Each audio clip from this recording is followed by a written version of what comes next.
on critical aspects of development and sustainability. We kindly remind our esteemed guests to please set your mobile phones to silent mode. Additionally, we encourage you to download the NIS 2024 app, which helps you to submit questions to our panelists through the moderator and provides detailed information about today's sessions and the event overall.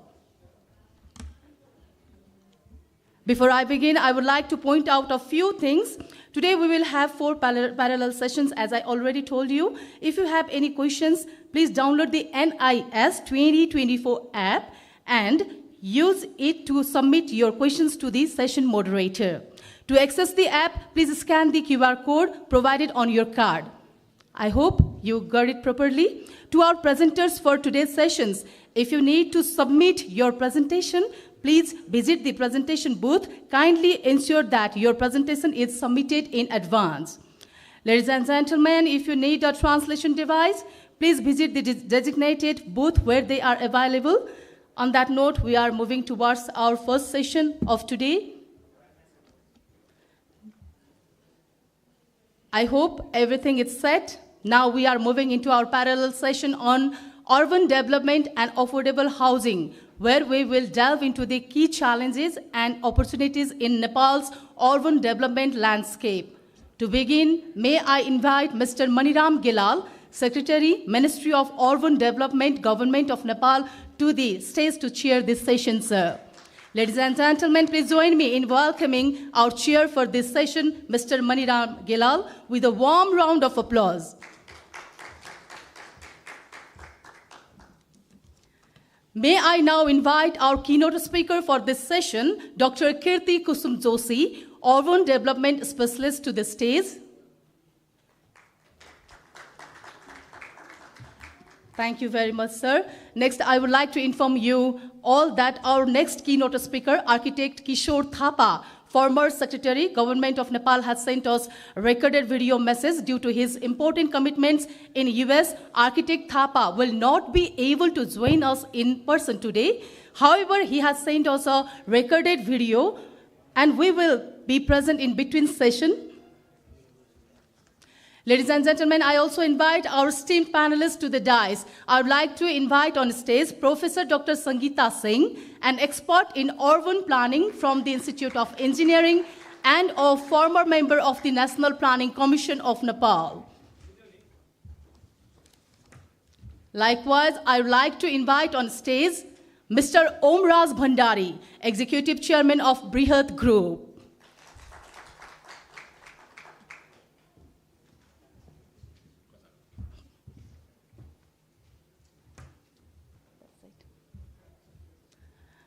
I would like to invite Mr. Saugata Das Gupta, Senior Project Management Specialist, Water and Urban Development Sector Office, Asian Development Bank. We are pleased to hear you today, sir. Likewise, I would also like to invite Mr. Lee Ji-on, Chief Director of Dowa Engineering Company Limited, South Korea. Thank you for your presence and time for this summit, sir. Finally, may I invite Dr. Jagdish Chandra Pokhrel, former Vice Chairman of the National Planning Commission of Nepal, who will be moderating this session. Please join me in welcoming Dr. Jagdish Chandra Pokhrel. Thank you, sir. Yes.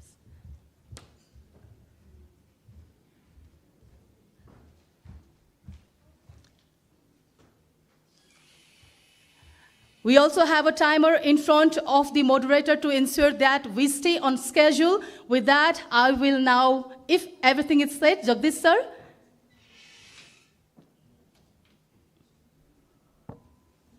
Ladies and gentlemen, with our 66% of Nepal's population now living in urban areas, we face urgent challenges in infrastructure, services, and affordable housing. Yet this urban growth also presents significant opportunities for sustainable development and economic progress.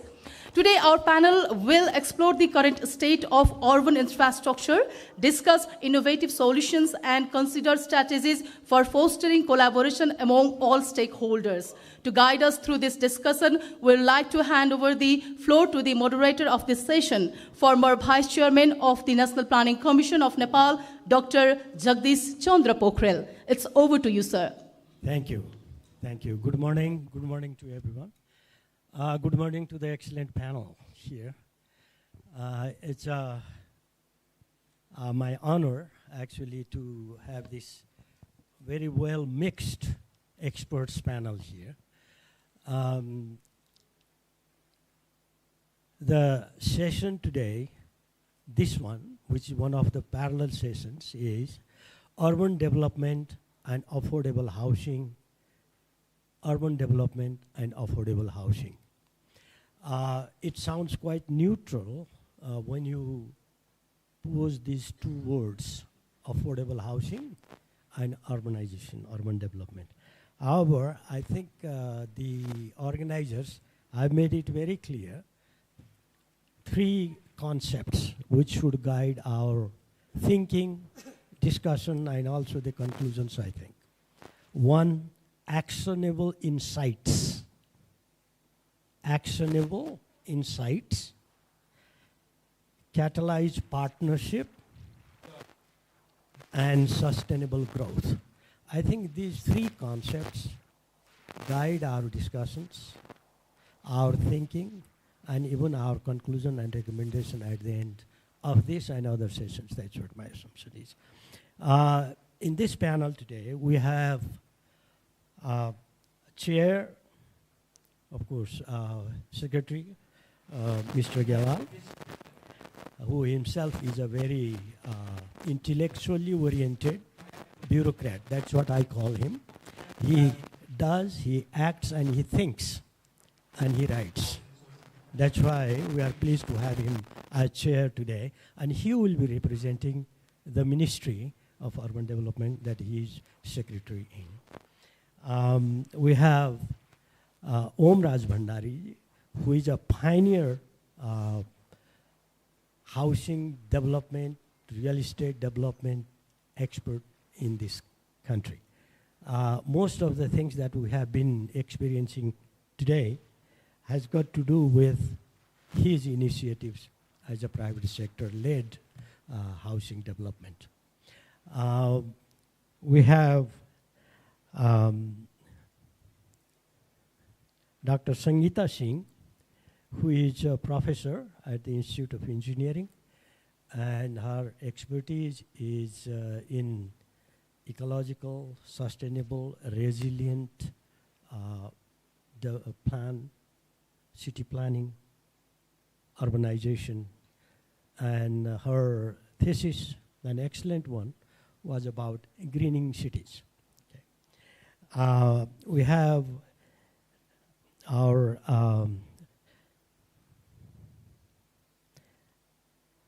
fourth panelist, Mr. Saugat Gupta. He has long experience in working with international agencies, including ADB, World Bank, and he has been working in South Asia and in Nepal in particular. His expertise in the management and, of course, sanitation, water sector are his expertise areas. And we have Lee Ji-won, correct? Lee Ji-won. He is a seasoned professional, over 15 years of experience in international urban development and infrastructure sector. He is a chief director of global marketing and Doha Engineering Company Limited.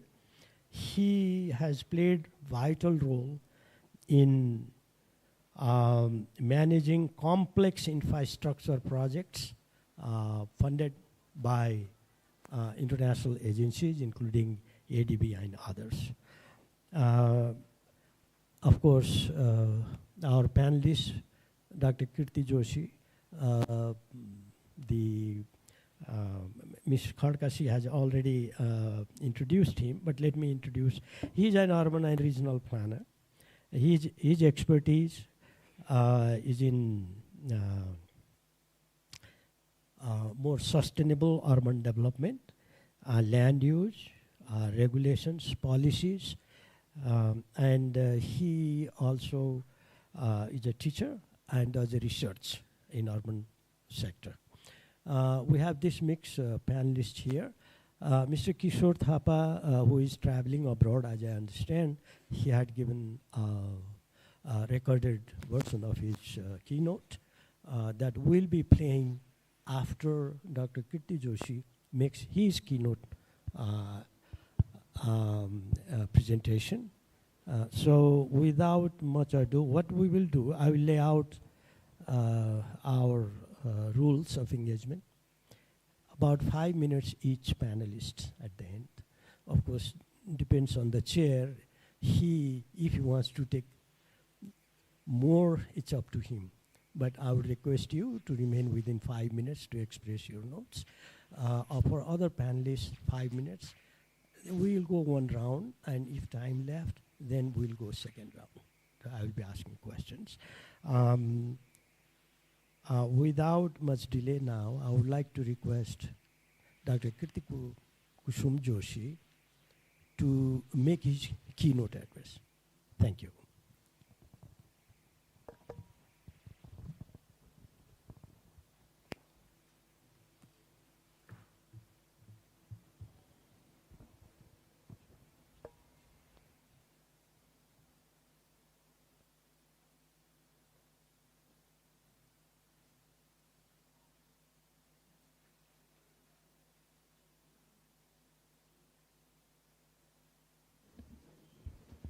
Slide, please.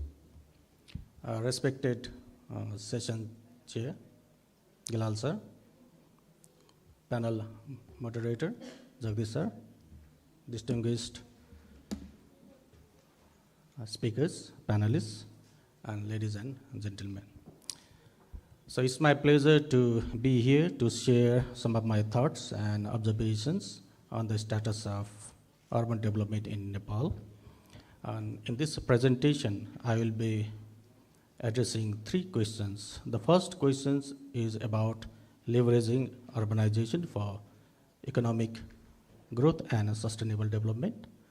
The second question is about the shortcomings in Nepal's urban development.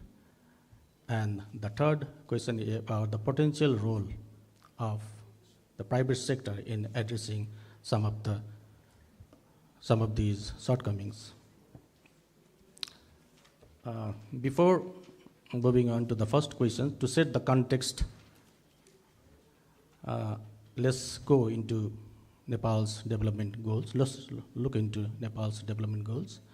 In 2 years, Nepal aims to graduate from the LDC status. In 6 years, Nepal aims to achieve sustainable development goals and become a middle income country. And by 2043, Nepal aims to become a developed country with a per capita income of $12,100. I wanted to show a graph here. Can we have the presentation, please?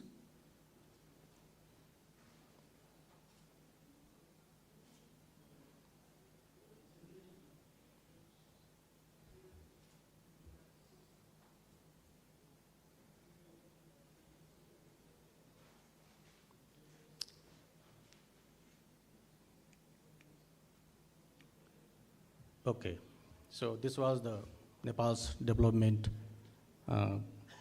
goals, which is quite ambitious.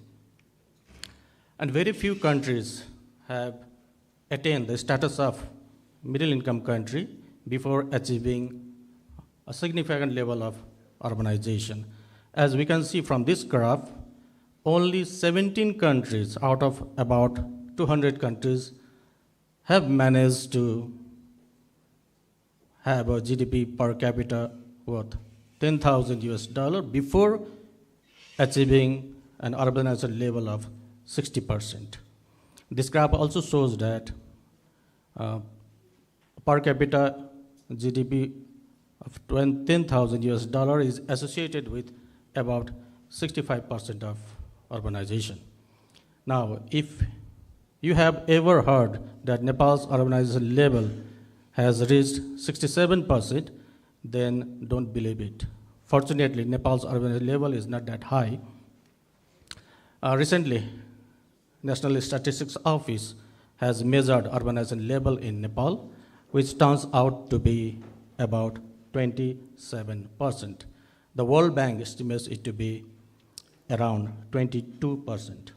So Nepal's urbanization level is still lower than many developing countries in South Asia and around South Asia. But yes, the urban growth rate is high. But is it anything to be excited about? No. As we can see from this graph, with 1960 as the base year, the urban growth rate in Nepal has been outpacing the economic growth rate measured in terms of per capita GDP. If we compare this with other countries, including Nepal's neighbors, China and India, we see that in these countries, it is the economic growth rate measured in terms of per capita GDP that outpaces the urban growth rate. Nepal's urbanization is what economists call urbanization without growth and implies unsustainable urbanization. If you look at Bhutan, even Bhutan has managed to achieve course correction after 2011. And where did Nepal go wrong? To understand this, we have to look into the relationship between urbanization level and infrastructure.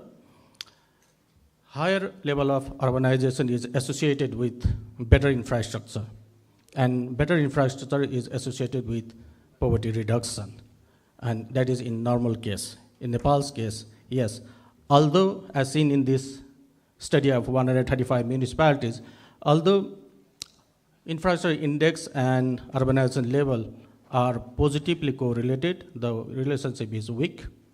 But more than that, the more concerning fact is that many municipalities have failed to score any point in terms of infrastructure index measured from 0 to 1, as seen by these blue dots lying flat on the horizontal axis.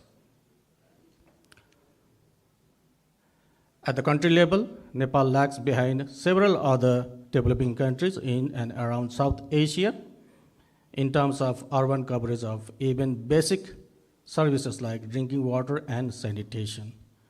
Nepal lags behind even behind the war-torn Afghanistan.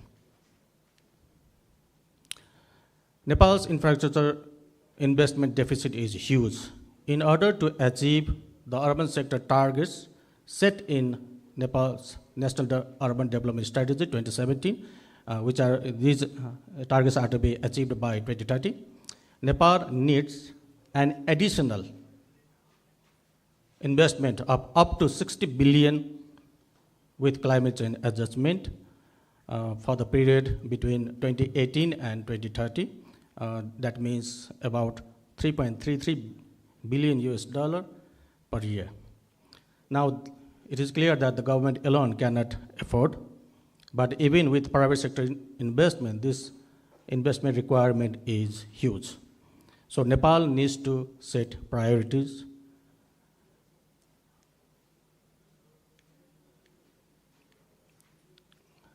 The National Urban Development Strategy also aims to manage urbanization and reduce urban disparity. And here I would like to propose a different strategy or different approach. Instead of considering urbanization disparity as a problem, Nepal can also leverage diversity of cities and urban areas and address urbanization in each area by considering local context and potentials, resulting into a mix of different types of cities and urban areas requiring different priorities and strategies. So 4 strategies can be thought of. The first 2 strategies, enhancing infrastructure and greening infrastructure, are strategies that can help new cities, because new cities are best positioned to leverage the first mover, early mover benefits. And yes, in yesterday's panel also, panelists, speakers and panelists unanimously said that it is primarily the government's responsibility to invest in infrastructure, but private sector can contribute in enhancing infrastructure by applying emerging technologies, and which can also make the cities resilient against climate change.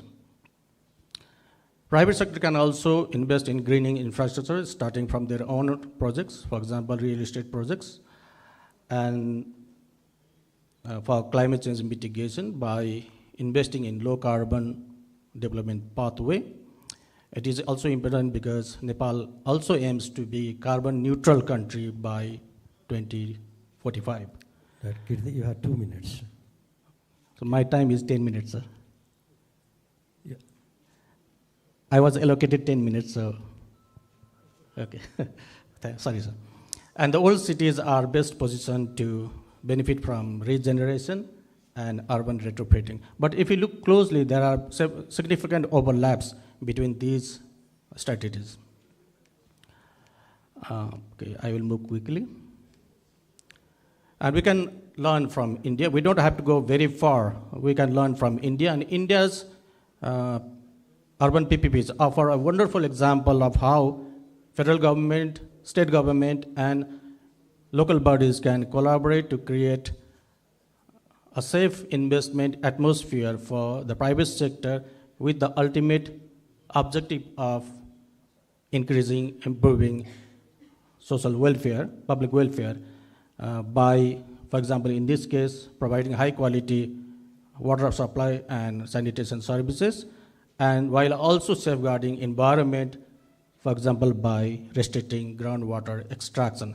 Other examples include safe management of biohazard and biomedical and household waste, and promotion of city transportation while also reducing vehicle emissions.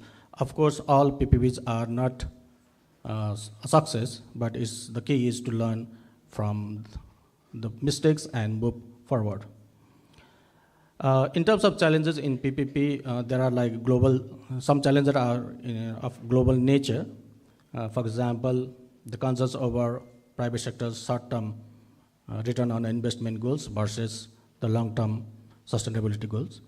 But some challenges specific to Nepal include the collaboration with multiple stakeholders at the federal level and with not so technically competent municipalities at the local level.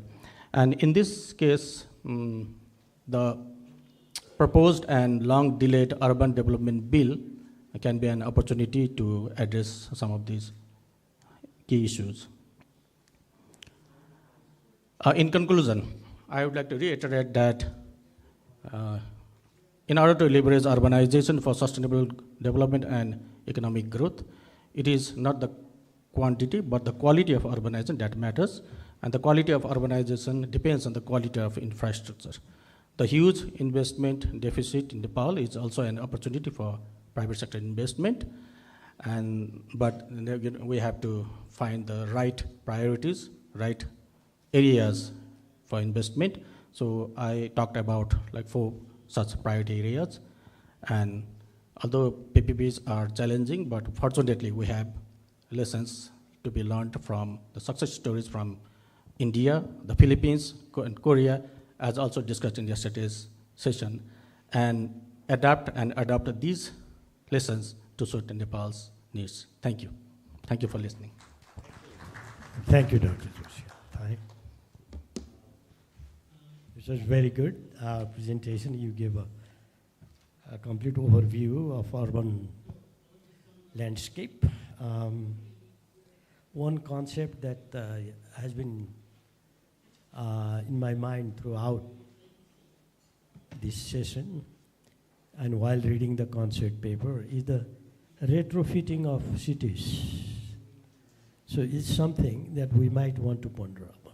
In our case, particularly those cities like Kathmandu, what does this mean and what does it take to, and where is the space for private sector to actually engage in? This is something to think about. Thank you so much. Now, may I request the organizers to actually play the recorded keynote by architect Kishore Thapa, who will be talking more about the housing part of it. Please go ahead and play the message.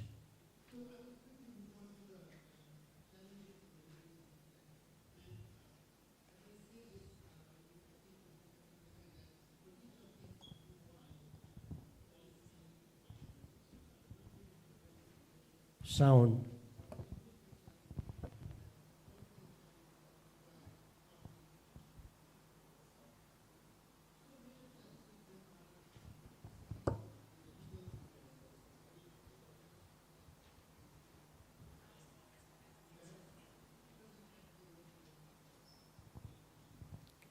We cannot hear him. Please check the sound. Thank you.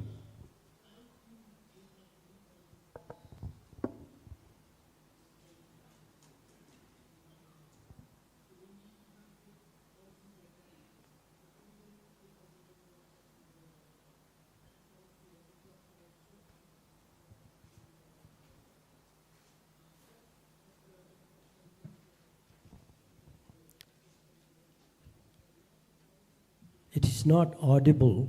Can you check the sound system and make it audible, please? Thank you.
I think now that we cannot see, neither can we hear. So it's better we jump to our plenary's discussion. At any point, if this problem is resolved, we'll listen to Architect Mr. Thapa's keynote later.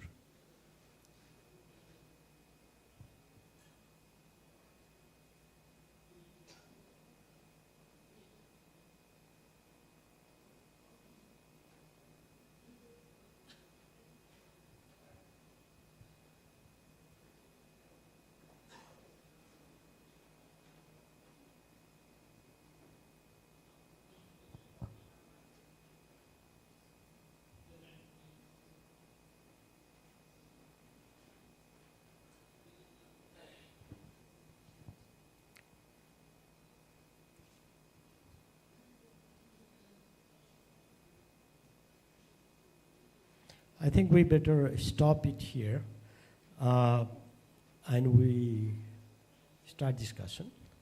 We know more or less what he is stating in his slides. May I now request, who do you want, does want to go first? I mean, can I ask Om Raj Bhandari ji Based on your, may I ask you one question so that it is easier for you to focus? Of course, this is broad. You don't have to limit to it.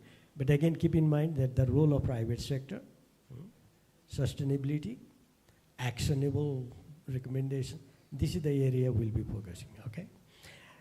Based on your extensive and pioneering experience in housing development in Nepal, how do you see the private sector can leverage to affect or contribute to the housing need in urban areas? Our focus is urban areas, okay? So let's not get diverted to rural sector. That's a different issue altogether. Please go ahead. Answer. Thank you very much. So all distinguished personalities on the dais and all audience, very, very good morning. So first of all, I'd like to thank CNI for giving us such a very important platform. So regarding the housing development in Nepal, on the context from the private sector, one side, it is in a very progressive aspect. So if you see the total number of units available in Nepal as such of the housing units, not only of the housing developers overall, it's 66,975. So this is the total. Out of that, it's 75 lakhs. This is a household. 75 lakhs is the total number of units, out of which 71% are the residential building. So these days, now the percentage of rental housing has been increased to 12% out of it. And the real estate developer companies has been working in this sector for last 40 years. And near about 18,000 companies have already registered into the government of Nepal, company registered. So their paid up capital is 278 Arabs. That's the paid up capital by the private companies. And the contribution is 10% in the whole of the GDP. So overall, 278, nearly about 500 Arabs or 5 crore rupees is invested by the banking sector with the real estate as well as the housing. So another very interesting figure is that in Nepal, all other business also is completely related with the collateral base. So our total lending is, if it is 50 crore, then near about 35 crore has been invested with the security base. So this is a very, very important sector for the whole of the economy with these shows. And 12 crore is the annual transactions of the real estate. That's. But officially, we'll not get this figure. But our estimations is that near about 12 crore rupees of transactions is every year. So the contribution for the GDP is 10%. Another is the whole in the system will get the revenue directly from the Malput is near about more than 40 Arabs.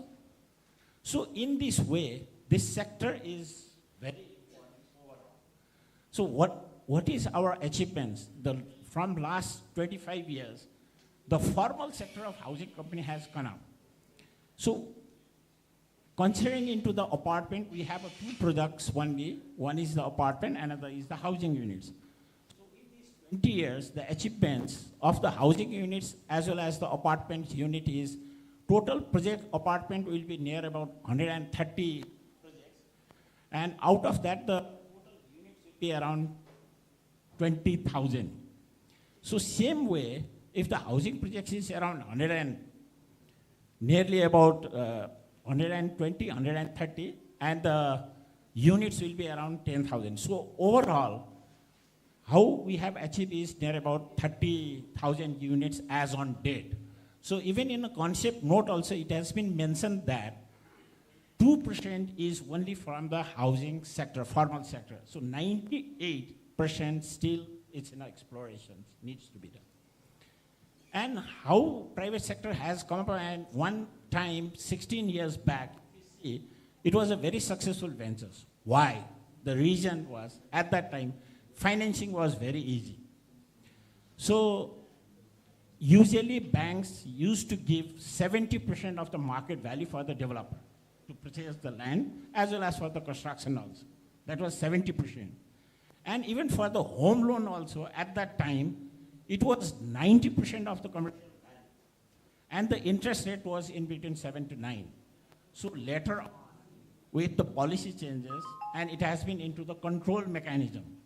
So after they still did, still all the developers are surviving only.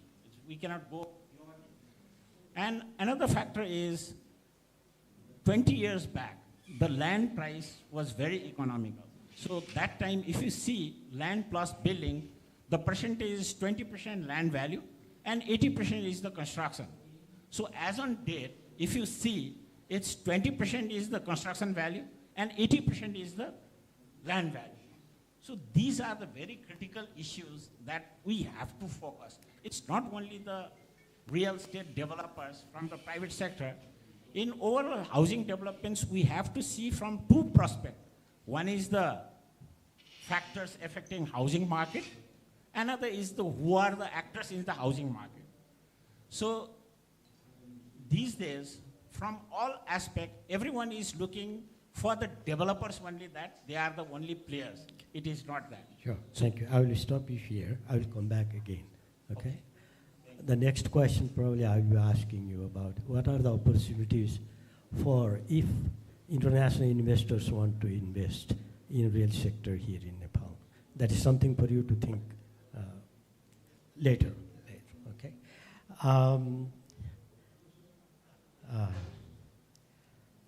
Mr.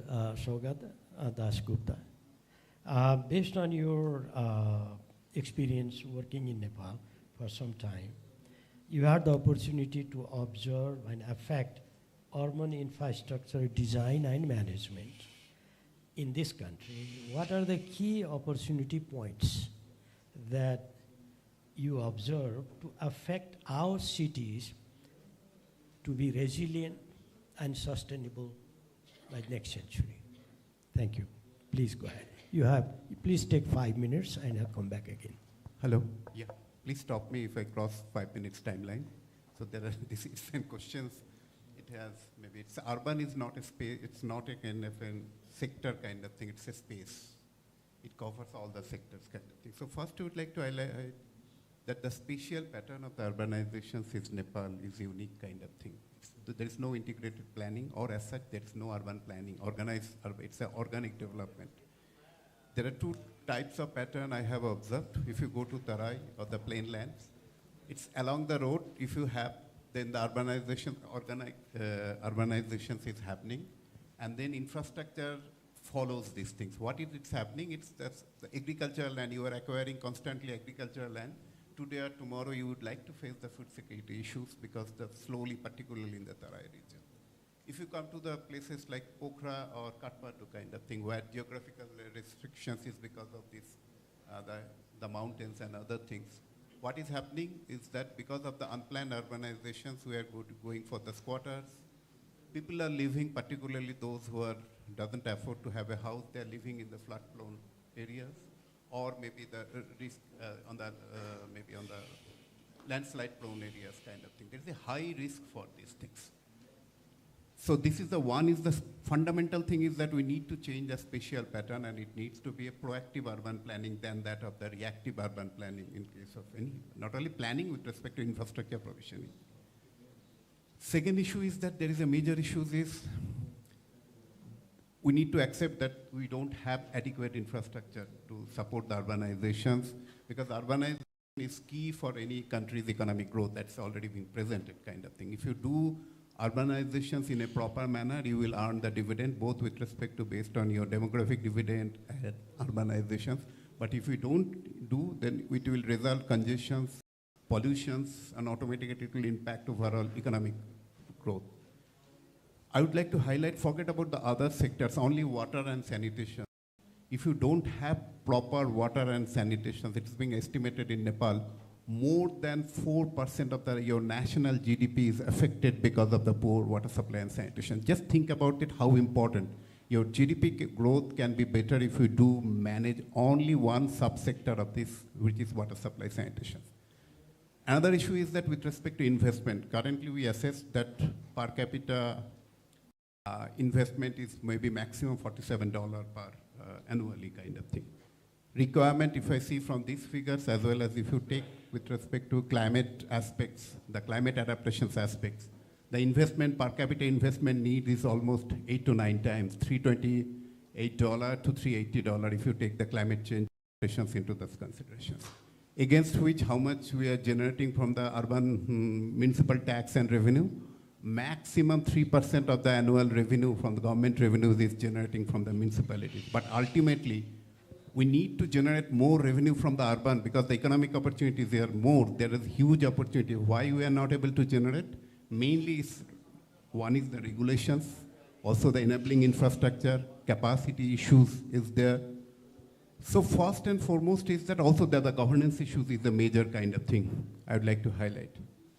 So it's a kind of, maybe the first things how we would like to start is that obviously the basic infrastructure things, instead of increasing maybe burden on the urban people living in the urban, how we can improve the system, how you can, if we make an investment on $1, we don't focus on operation maintenance. Our focus is, all excitement is creating new infrastructure. Maybe we don't maintain the infrastructure, after that 5 to 10 years, again we come up another infrastructure investment instead of sustainably operating and maintaining those assets kind of thing. Usually any basic engineering, it can go live up to 30 to 50 years of the demand. But what is we are observing here, maybe every 5 to 8 years, again we need to do what we say, that upgradations of the infrastructure. Why we need to upgrade it in every 5 years? It needs to be for after 30 years. We do this thing. So these are the fundamental issues. And another thing is that I would like to, which is larger, we need champion in urbanized. In urban field, not only in the urban field, any infrastructure field, we need the champions in this. But considering the overall socio-political conditions, if every 6 months there is a change in the government and I'm bringing bit, and also change in the bureaucracy, there is no incentive for the bureaucracy also to take the lead, go for aspirational kind of thing. We might refer to the India and China, but overall at least there is a system stability kind of thing.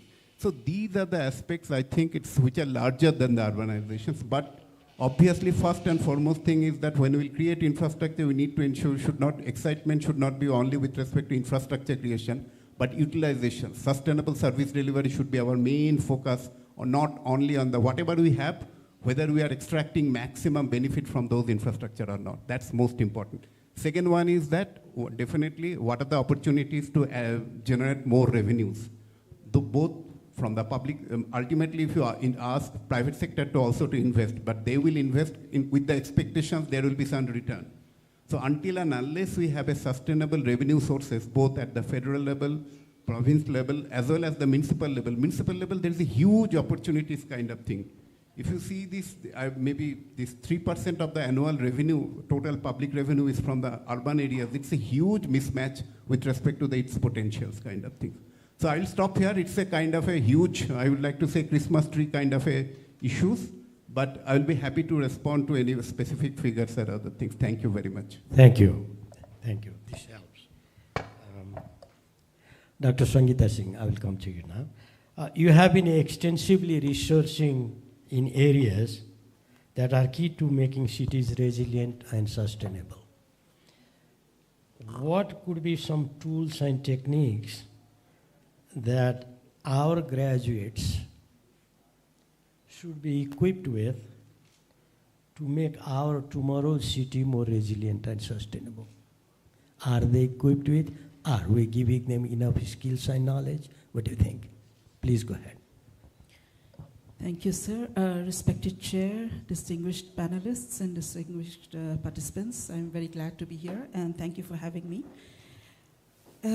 So you have raised a very interesting questions whether our graduates have been well trained in terms of dealing urbanization. Yes, I think when you talk about urbanization, you have to talk about the innovation that is happening. Innovation is the one which is changing the societies and how urban areas are performing. For example, previously in the old ages, there was no such thing as settlements. People were traveling from one place to another, and then since the agriculture came into place, people started to reside in settlements. And after that came the industrialization, where industries gave a lot of facilities in transforming the places in which people live. Whereas now we are in the age of IT, where there is a huge potential of sort of communicating, staying here and then communicating with the global world. So this has changed into a global arena now, the urbanization. So when you talk about urbanization, I think this global perspective has to be there. Everybody wants to have a very high living standard, and if each one of us is living a living standard of an American, WWF says that we already need 5 planets now. But if you are aiming for a living standard of a European, 3 planets are required, and we have only 1 planet.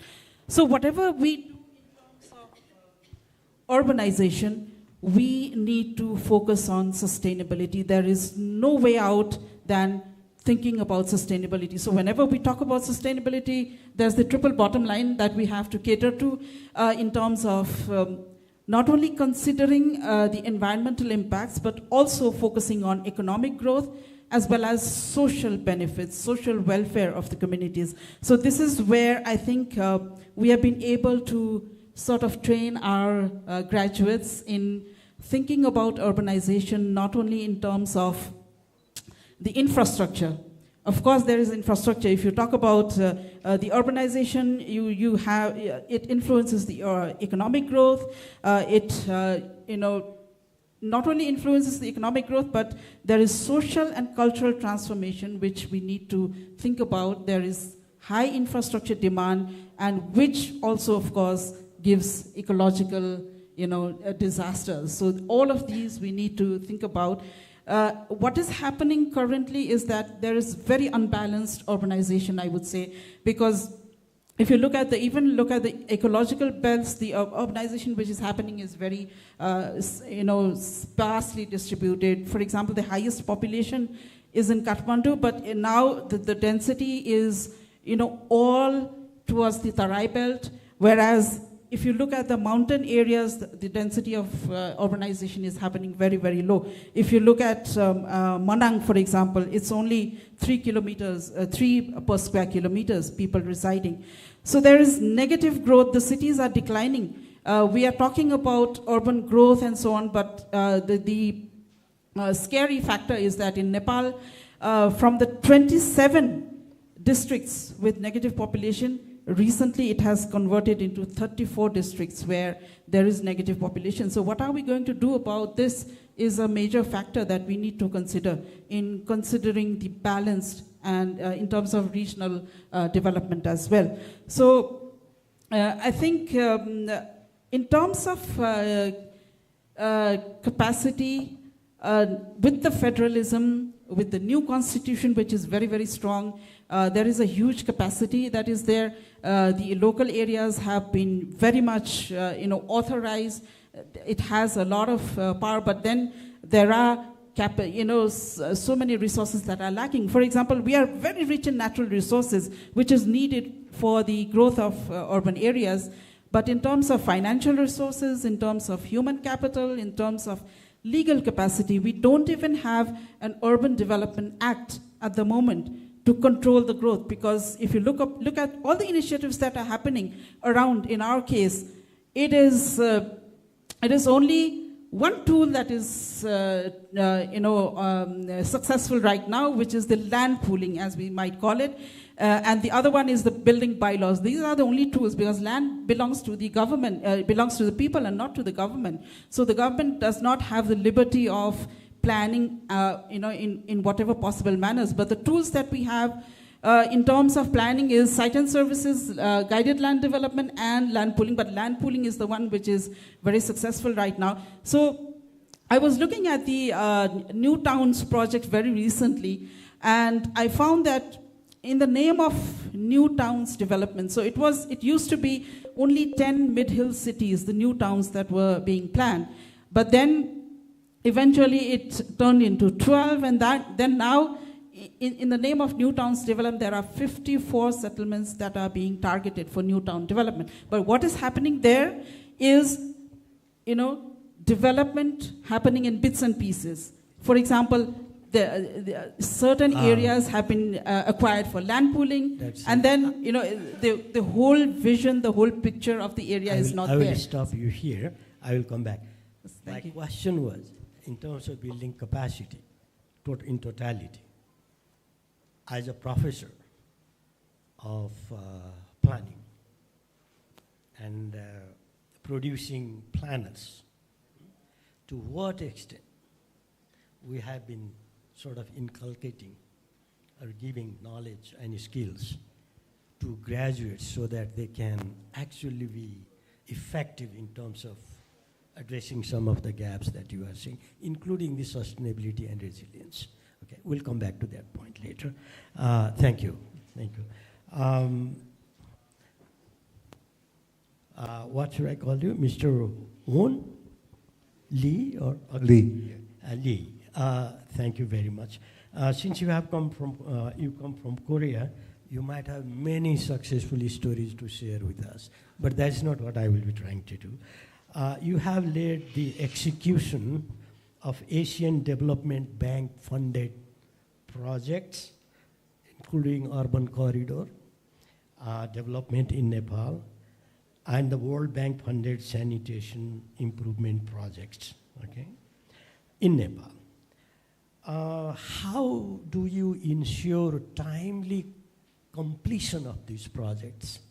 What factors have played a role? Okay, focus on urban side. Okay, because we are marred by the delay, not completing the projects on time, and creating various types of other issues which eventually affects our sustainability, effectiveness, and even quality of services, okay?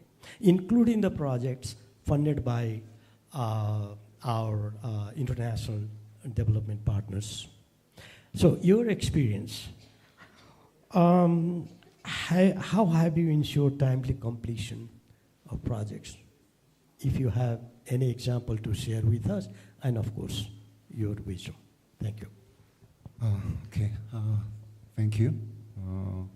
It is, of course, a great honor for me to be invited for this forum and participate as a participant. So let me just, before answering to the moderator's question, I would like to just briefly explain the company that I represent. So I'm from Doha Engineering Company Limited from South Korea.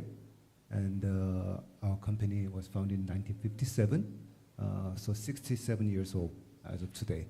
So our company is engineering consultant, providing services for all types of civil infrastructure for more than 60 years.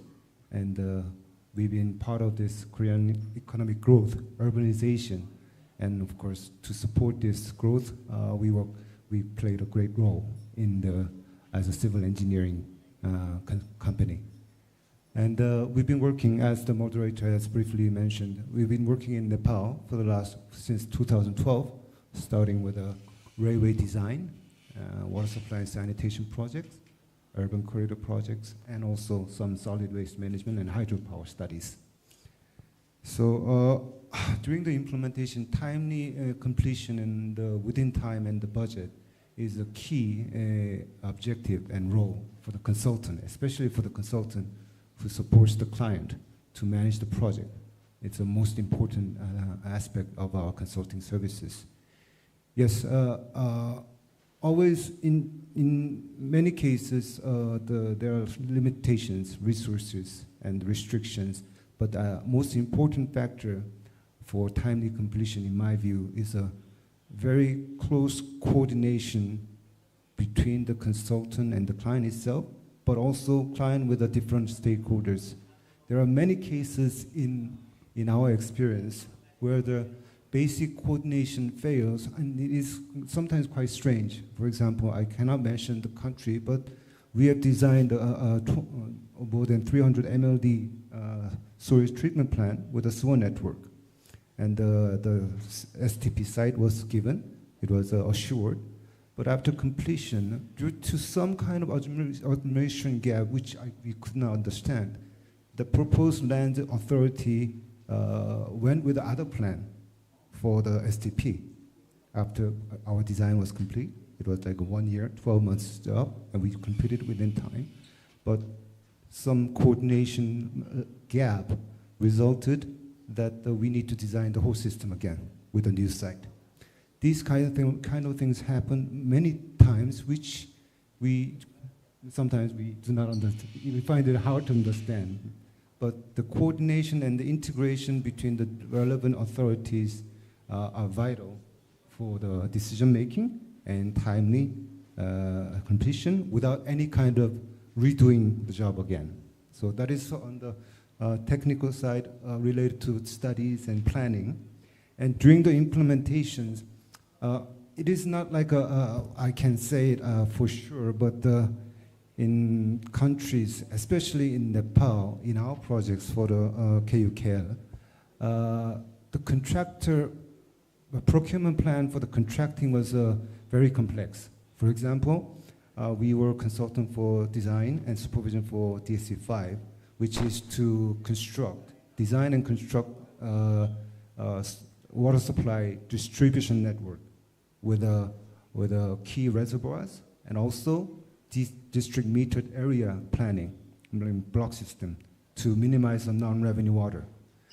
So to carry out these works, it actually needs a very strong contractors to do the job at the field and to manage the quality. Of course, as a consultant, we need to follow them every day to make sure that every regulation, specification, and quality are met as per the contracts. But the contract packages, I think there were more than, if I remember correctly, for the distribution network alone, there were more than 10 packages, 10 local contractors, all dispersed. And as a consultant and for the client as well, it is very difficult for the project management to ensure the quality because 10 different contractors with a different capacity and different approach working on the same project, which of course is one system at the end of the day. So that was one kind of a struggle that we experienced, but it's not a big one. Maybe as the contractors and the consulting firms from the locally grow and gain the capacity along the way during this progress. Okay, just to this question, just follow up to make it easy for you. How does Nepal fare? How does Nepal fare in terms of implementation experience vis-a-vis, let's say, other countries like Bangladesh, your experience? I don't think, from our experience with the 12 years, we work with the Department of Railway, we work with the KUKL, and I cannot say that they have failed. I do not agree, but of course there are challenges to overcome, yes. But one thing that I would like to mention, as for our water supply and sewage project, which we started from 2014 and until today, we were quite, it was very good cooperation between KUKL and us in terms of, for the water supply sector, we applied DMA system, block system. This is basically to minimize the non-revenue water. No, I was mentioning this fair from fairness point of no. How do we compare? How would you see Nepal if we were to compare with Bangladesh in terms of implementing big projects? Well, one thing that I can say in that respect is that for Bangladesh, Dhaka, there are water, for example, Dhaka, the capital city, city of 16 million, but nobody's sure about the population. They have Dhaka Wasa, which is Dhaka Water Supply and Sanitation Authority. This is a company, big company, with a huge organization, and they've been working under our same leadership for more than 15 years, I think. And they have improved and they have implemented so many projects. And it was a long-term plan and overcoming challenges and lessons learned within the same organization. Similar mechanism is applied to the Chittagong, where they have also Chittagong Wasa, and this success story continues for the other municipalities in the region. So strong organization setup to lead this water supply and sewage sector is a vital role, and consultant and the contractors. Very good. Thank you so much. That's what we wanted to sort of relate to based on your experience. Thank you very much. Now, I am told that the video keynote of Mr. Thapa is ready to be played. So if it's okay, please play the keynote of Mr. Kishore Thapa. Thank you.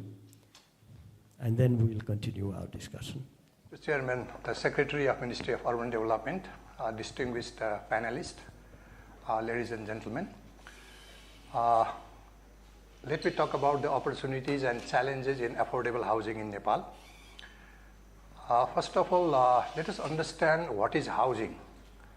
As we all know, housing is a basic need with food and clothing, and every household needs a dwelling unit for shelter and growth of family.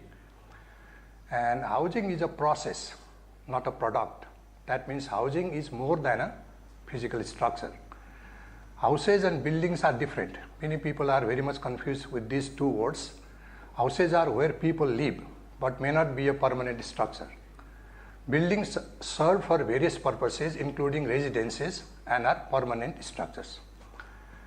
And when we look at housing, we have to understand the attributes of housing. There are 6 main attributes. Number 1 is the location, infrastructure, Mr. Chairman, infrastructure, Secretary of Ministry of Urban Development, finance and panelists, ladies and gentlemen. Now, let me give you a brief overview of the housing situation in Nepal. We had a census in 2021, which is called Population and Housing Census. And it has provided a lot of data and information on the housing situation in Nepal. So the total population of Nepal is 29 million, and the rate of growth is 0.92%, which is less than 1%. And the number of household is 66 lakhs, that means 6,060,000, and the household size is 4.4, which is less than the previous census period. And out of the total houses, 86% of the houses are owned by the people. That means they are self-owned houses. And 12.8% are rented. And 1% is institutional and others. That includes a squatter and other type of housing. And very interesting data is that about 500,000 houses are found to be vacant in rural and some urban areas. That means 6% of the total housing stock of this country is vacant.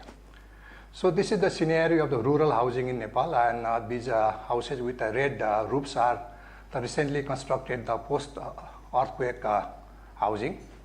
So in terms of the basic provision of basic services in housing, the data is very, very encouraging. That means the access to water supply and drainage is almost 93%.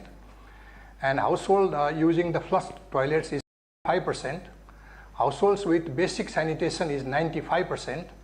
Access to electricity is almost 99%. And access to telephone is 73%.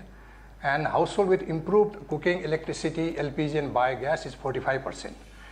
This figure is very interesting in the sense that availability of the basic services in the houses in Nepal is very much better compared to other South Asian countries.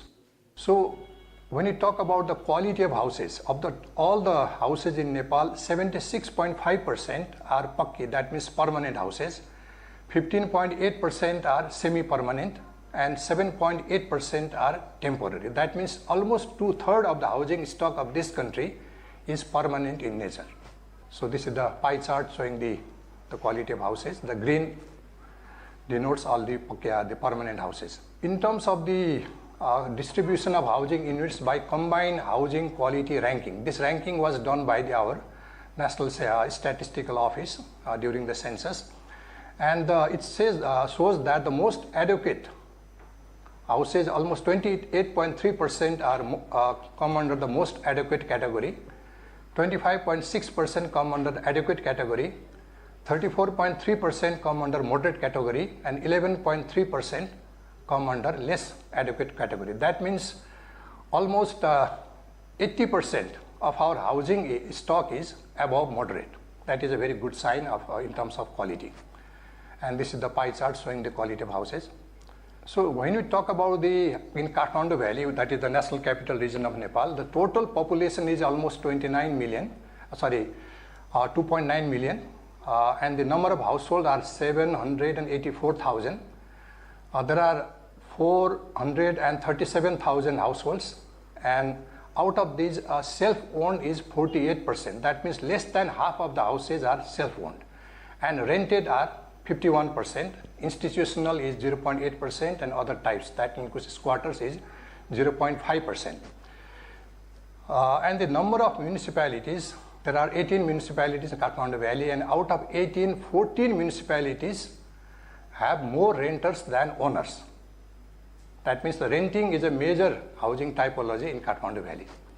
So these are some pictures of the modern and the traditional houses in Kathmandu Valley. When you talk about the national economy and housing, the Central Bank of Nepal, that is Nepal Rashtra Bank, has issued data in 2018 that shows almost 88 billion rupees is invested in real estate and housing sector. Out of that, the commercial banks' share is 12 billion, and the share of financial companies is 10 billion, and the contribution of real estate and housing to GDP is 8%, and share of housing in total national investment per year is almost 12 to 35%. And the investment in real estate in Kathmandu Valley is 42% of the national. That means of all the real estate investment in the country, 42% is in Kathmandu Valley. So there are several laws governing the housing sector. Number one is our Constitution of Nepal, which guarantees the housing as a basic right. And we have Right to Housing Act, Apartment Ownership Act, Town Development Act, Kathmandu Valley Development Act, Local Government Operation Act, Building Act, and Land Registration Act. These are some of the major laws that govern the housing sector. There are basically 4 policies: National Shelter Policy 2011, Annual Budget and Programs of Federal and Provincial Governments, Monetary Policy issued by each year by Nepal Rashtra Bank, and Policy Decisions of Local Governments. These policies have a very effect on our housing sector. And there are several institutions in housing development. We have a Department of Urban Development and Building Construction, ministries of the provincial governments, Employees Provident Fund, Citizens Investment Fund, commercial banks and financial institutions, town development committees, Kathmandu Valley Development Authority, private land developers who do the plotting, private housing developers who develop apartments and group housing, and NGOs who work for housing for the poor. And there are basically 4 housing programs undertaken by the government of Nepal. One is the Janta Awas Karyakram, that is People's Housing Program for designated marginalized communities throughout the country. The next is Surakshit Nagarik Awas, the Safer Citizens Housing Program that deals with the improvement of the roofing structure of the houses. Third is the housing for earthquake affected families. It includes the post-earthquake reconstruction of 2015 earthquake, as well as the recent earthquake in the Karnali province in Nepal. And there are housing financing schemes by Employees Provident Fund, Citizen Investment Trust, and commercial banks. So private housing development in Kathmandu Valley is regulated by Kathmandu Valley Development Authority. And this is the data of 2022. And it shows that the land development number of plots developed by the private sector so far is about 9,000 plots. And the number of houses under this group housing scheme is about 7,300. Apartments developed so far is about 16,000, slightly more than 16,000, and there are 18 number of other types of houses. Of all these things, I mean, when you take the plots as well as the dwelling units, there are 33,000 units developed by the private sector, which is much less compared to the demand and the actual housing construction in Kathmandu Valley. So the private sector and housing, private sector entered into housing business in late 1990s. The first group housing project was launched by Ansal Chaudhary in Bagdol and Hatibon in Lalitpur in Kathmandu Valley. After the enactment of Apartment Ownership Act 1997 and the Regulation 2003, private developers ventured into group housing and apartment buildings. Apartments and group housing projects gradually became attractive for developers, investors, buyers, and real estate agents. Private housing development revolutionized the conventional owner-built system and informal housing construction. So what are the challenges in housing in Nepal? Number one is the poor quality of dwelling units. Although in my previous slide I said that almost 76% are permanents, but these dwelling units in terms of its quality is not up to the mark to cater to the needs of the new generation. And another challenge is the loss of housing stock due to commercialization in cities and natural disasters in villages. The existing owner-built system is draining out time, energy, and financial resources of individual households. This is one of the major process of housing development in Nepal, that is the owner-built system. And another is the land ceiling for housing projects is a major constraint for developing well-planned township. That is one of the challenges faced by the private sector. And there are more incentives to unplanned settlements and owner-built houses compared to the organized housing by private developers. Legal and policy constraints in encouraging foreign investment is also one of the challenges. And what are the opportunities?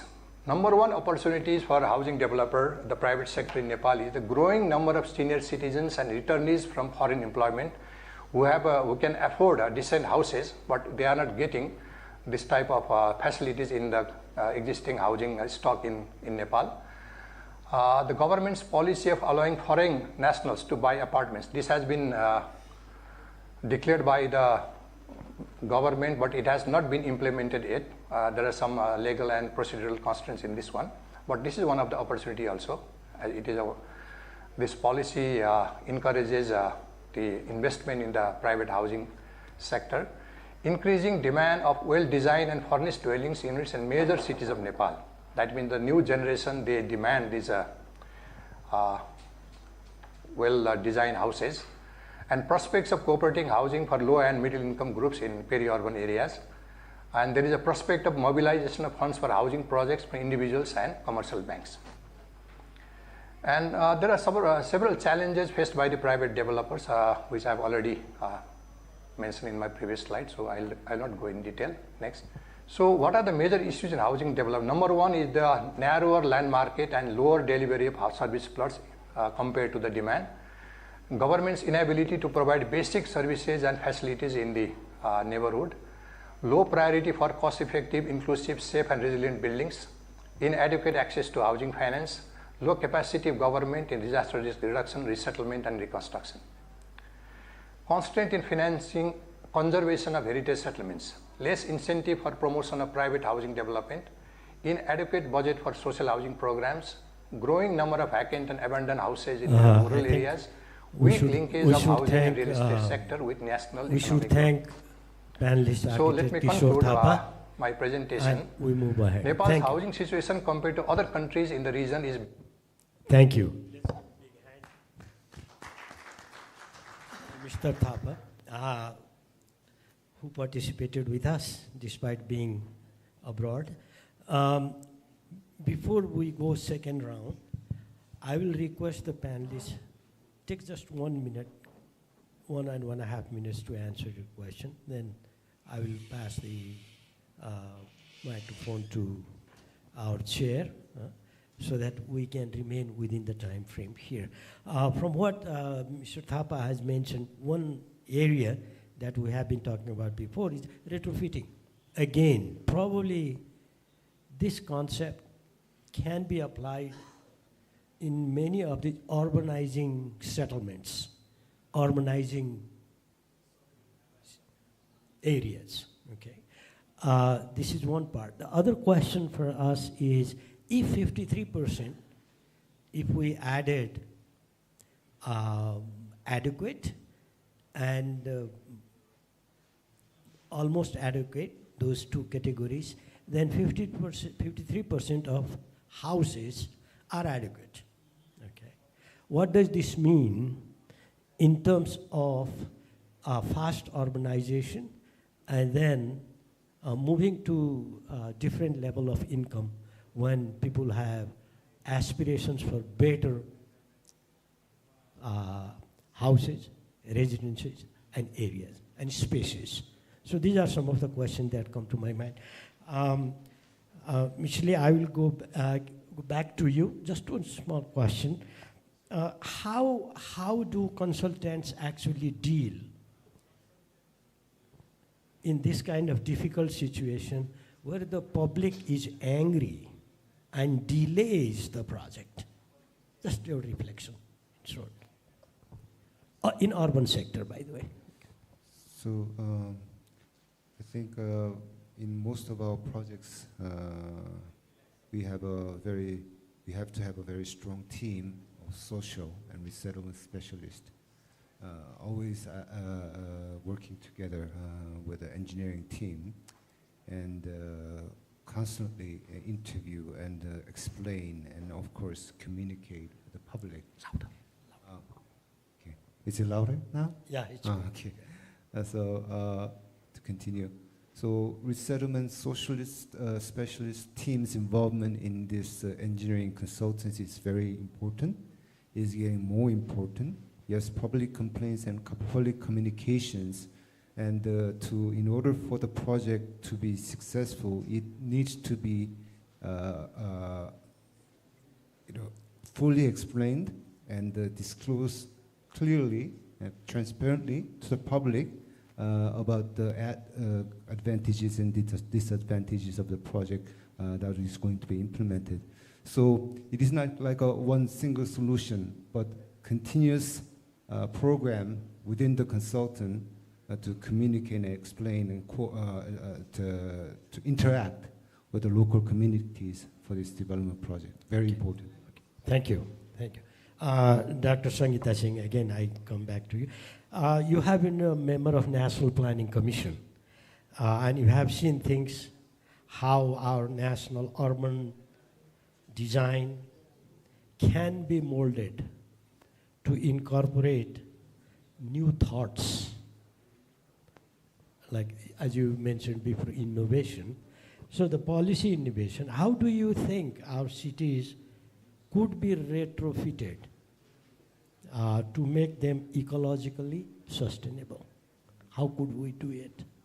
Do we have a policy? Can we introduce a policy? Please. Yes, thank you so much. I think the urban areas, especially the core areas of the cities, need a total retrofitting in the present context. And so a lot of gentrification has been happening. People are not able to, afford the living standard in the core areas with changing, economic activities and so on. So a lot of gentrification has been happening, and then in terms of disaster resilience, these are becoming very, very vulnerable. So I think in terms of retrofitting, one tool which could be used is the house pooling, which is, of course, a tool which could be used for urban regeneration to a certain extent, but there are, of course, a lot of implications that we need to consider from that point of view. The other part which we need to look into is from the perspective of ecological considerations. We were doing one study where we were analyzing the core areas and looking into the areas where we can intervene in terms of providing green spaces, like, for example, planting trees or greening the roofing areas, or even greening the boundary walls, and then sort of having impermeable surfaces. Very in good. the So there are ways to do it. There are so many ways to do it. And we found that a lot of change in terms of reducing the heat island effect was possible. My follow-up. Is there any role for private sector in this retrofitting of cities? Okay. Yes, retrofitting also in terms of energy in the present context is very important. And the private sector can play a major role, not only the private sector, the public sector. I think public-private partnerships feasible option in the present context, because we have seen the government working in most of the housing which is not very effective. I would say I can give examples of Ichongu, for example. Thank you. I can give example of safer housing where I know you have converting all the roofs, the traditional roofs, into CGI sheets, that is not done. I know you have many examples, but we'll talk about it later. Let me go back to Das Gupta. Based on your experience of urban infrastructure planning, some of the ideas that you have been engaged with are compact planning, I was told, climate resilient project design, and so on and so forth. Can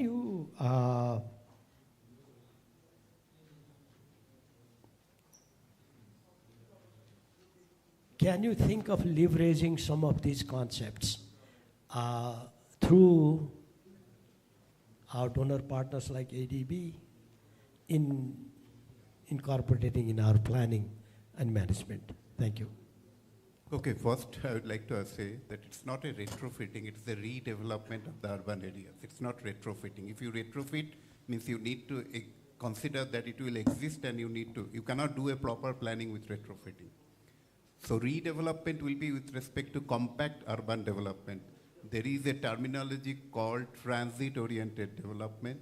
There are terminology called, so you make a compact urban development which is smarter, where provisioning of the infrastructure is much easier. If it is a squatters or it's a scattered, it's a horizontal spread, the provisioning of the infrastructure is 2 to 3 times more than that if you go for the compact urban development. And redevelopment, as Professor has mentioned, you need to use the Town Planning Act, you need to use the land pooling, but the system needs to be very transparent, inclusive, because you cannot move away the affordable housing aspects on these things. There are many tools that you could do, including implementations. Maybe here you don't have any mass transit corridor, but along the key corridor, maybe road or bus transit corridor if you develop. So you need to integrate urban transport planning, because people would like to access to their office and other places. So mass transit or that transit along with the compact urban development, this is the norm for the next generations of the urban planning, irrespective of the locations kind of. And this is possible in Nepal also, considering that you need to have a solid policy, regulatory framework, and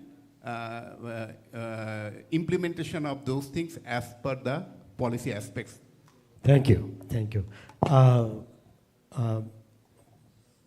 Omji, Mr. Rajbhandari, land is a major issue. We have been talking about this. Cost, availability, etc. When it comes to planning housing development in Nepal, particularly in the cities, what could be some of the approaches that we could adopt that others have actually used to overcome these land-related constraints? Please take 1 minute. Thank you. Yeah, thank you very much. So as far as the land is the limitations, as I have already mentioned that earlier days the land percentage is just 20% and the construction cost is 80%. But now in these days, the 80% is the land cost and the 20% is the construction cost. So it's totally changed. So in my opinion, what we are lacking is that one approach is that for the formal housing, we need to educate with the local bodies also, like local municipalities and all these things, the importance that the housing development will create whole of the economy. That is one agenda. And another is, second one is the valuation process also. Here in Nepal, with the central bank monetary policy also, the bankers are doing, the valuation purpose is very low. So the funding, there is a huge funding gap between the developer and the banker. So ultimately the project cost will be very high. So with the one is the land, another is the approval authority, approval is taking a long time, and third is the funding. So with all these things, the overall price for the consumer will be high. So if we can mitigate the problems on these three areas, then we can have a good landscape of the urban development in a housing sector. And secondly, the most important factor what I have observed is that since the land price has gone up, and on the investment aspect, the rental yield is very low. It's in a residential area in Nepal, it's just around 2.5 to 3. That is the maximum. So for people who wants to buy the real estate product housing units, the cost is very high, because these days with the land policy, you cannot subdivide it below than the 4 and 2 dam. So average cost of the land with the product, it is coming around 1 crores is the value. That's the thumb rule these days. So who are going to stay? If the people who cannot afford to buy, for them we need to provide the rental accommodation. So for these things, the government should initiate the land into lease. So the rental housing will come so that we can give a good, better shelter for all the citizens of Nepal. Another is we have a products in a housing products. One is the group housing. Second is the apartment. Now with the limitations of the land, we need to go for a mixed use plan, where the government has come up with the FAR also. That's an advantage for the developers. That's a 4.5. So with mixed use developments, that can be mitigated. Another for the funding, with the present country scenario, we need to get the funds from the abroad for the real estate sector. So as on date, real estate sector is in a negative list. So my request to the government of Nepal, with our secretary here, so it has to be into the positive list, so that we can bring the foreign investment for the country, for the infrastructure as well as the housing development. Even for the commercial developments like the mixed-use projects and all these real estate products, what we need is the required additional funding. With present scenario, with the private sector engaged in this area, could not afford to have all these things for the financing gap. There is a huge. Another, we need to bring, though many times we have discussed this issue, but still then I urge to the government of Nepal also that we should allow foreigners to buy apartment in Nepal. That is one, very important. And even we should focus into the NRN also. Because every Nepalese citizens, if we give a choice to invest into the business or into the property, every citizens, every NRN will prefer to have one units into the country. So it is a very low-hanging fruit. Okay. It's very easily we can approach. Thank you. And another is final one. So after COVID, I have seen in this Southeast Asia, all the country is promoting for the foreigners to buy the property. So the overall, if we want to see the overall infrastructure as well as the economic growth, just an example of Indonesia. So recently what Indonesia has promoted is the country for leisure, business, and the property investment. So for them, leisure-wise, they have promoted the Borobudur as well as the Pink City. And for the economy, they have come up with a special economic zone, so where it's all interrelated with the interconnected with the island and the city also. And third, they have allowed foreigners to buy the property. And the property tax is same as for the local. So their mantra is that you will make money when you will buy, not at the time of selling. So Nepal also should think in this prospect to have our economic growth. Thank you. Okay. Thank you. Very useful thing. Now I took the liberty to extend a little bit time, but I don't think that the organizers will really agree with me, but I do request them because we started a little bit late. The floor. I open floor now for about 5 minutes. Please raise your hand and ask question to any of the panelists here, if you have, or you can just type, use your QR code, download the app, and write your questions. Anybody? Everybody is satisfied? I can see Konakji. Konakji is also satisfied, looks like. He should not. All right. If not, I will hand over mic to the chair. Before that, I would say this was a very useful and interesting engagement with the panelists. Ms. Lee, thank you very much. You brought your experience. And of course, in implementation, as a consultant of international agencies, what are the problems you face and how you deal with them. We are very much, we value these experiences. Okay. Dr. Sangeeta Singh, your experience with research, knowledge building, and then doing things to improve the cities. I think that's very important that we take into consideration. Of course, keynote address by Kirti Joshi, broad overview, and that helps us to enter into discussion and relate our discussion, those details, with the broad picture that you provided us with. Omji, your experience with private sector engagement in urban development, land development, housing was very useful. Das Gupta, of course, you gave very good insight as to what could be done to our cities now, and then planning a new versus retrofitting. What are the pros and cons? However, we can focus on. I can see Khargaji standing there already. With these notes, I thank you very much.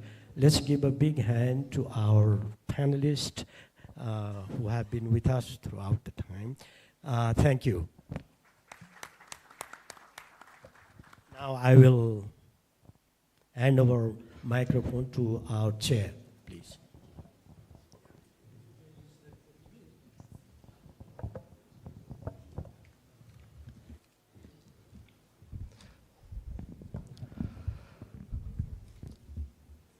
Distinguished panelists, moderator, and keynote speakers on the dais, distinguished participants on the floor, ladies and gentlemen, very warm good morning to all.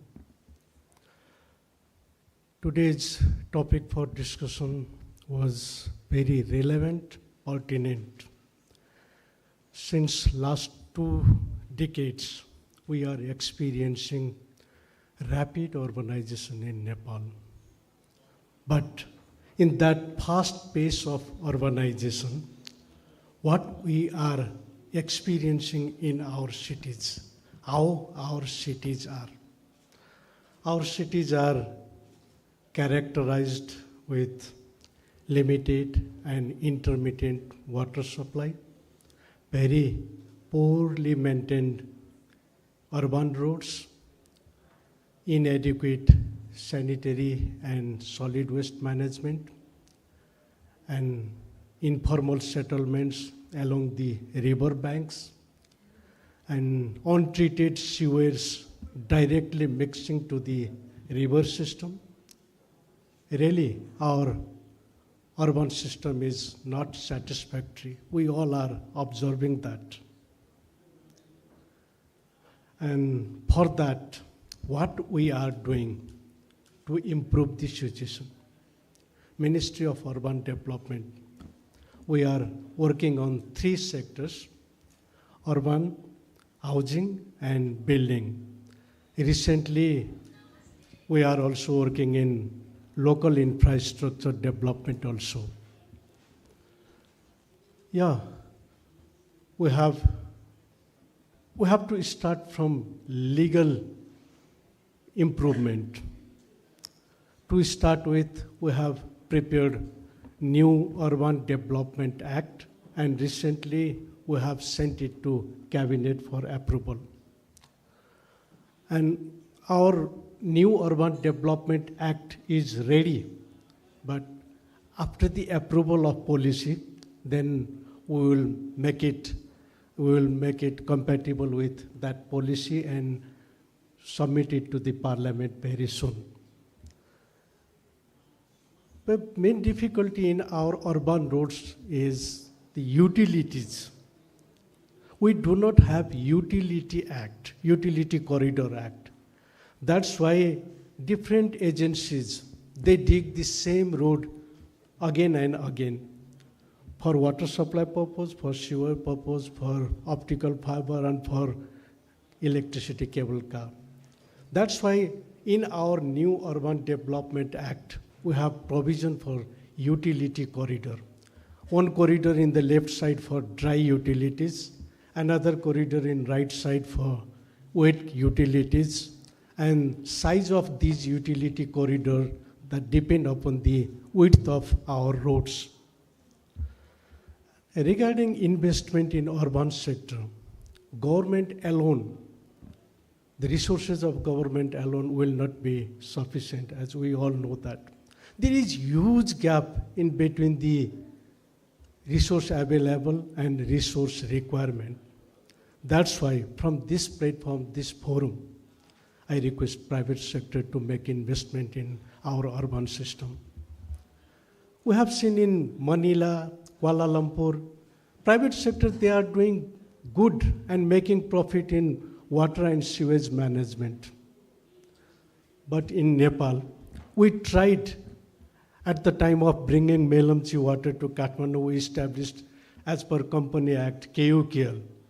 But this service charge, minimum 100 rupees per household, will that cover the operating cost, and will that be sufficient to recover the initial investment?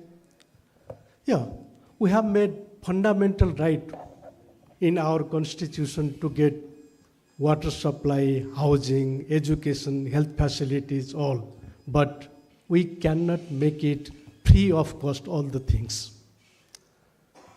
For that, we should follow cost recovery approach, and for that, private sector should come to manage this urban system. Government is ready to facilitate private sector through legal instrument and other financial facilitation.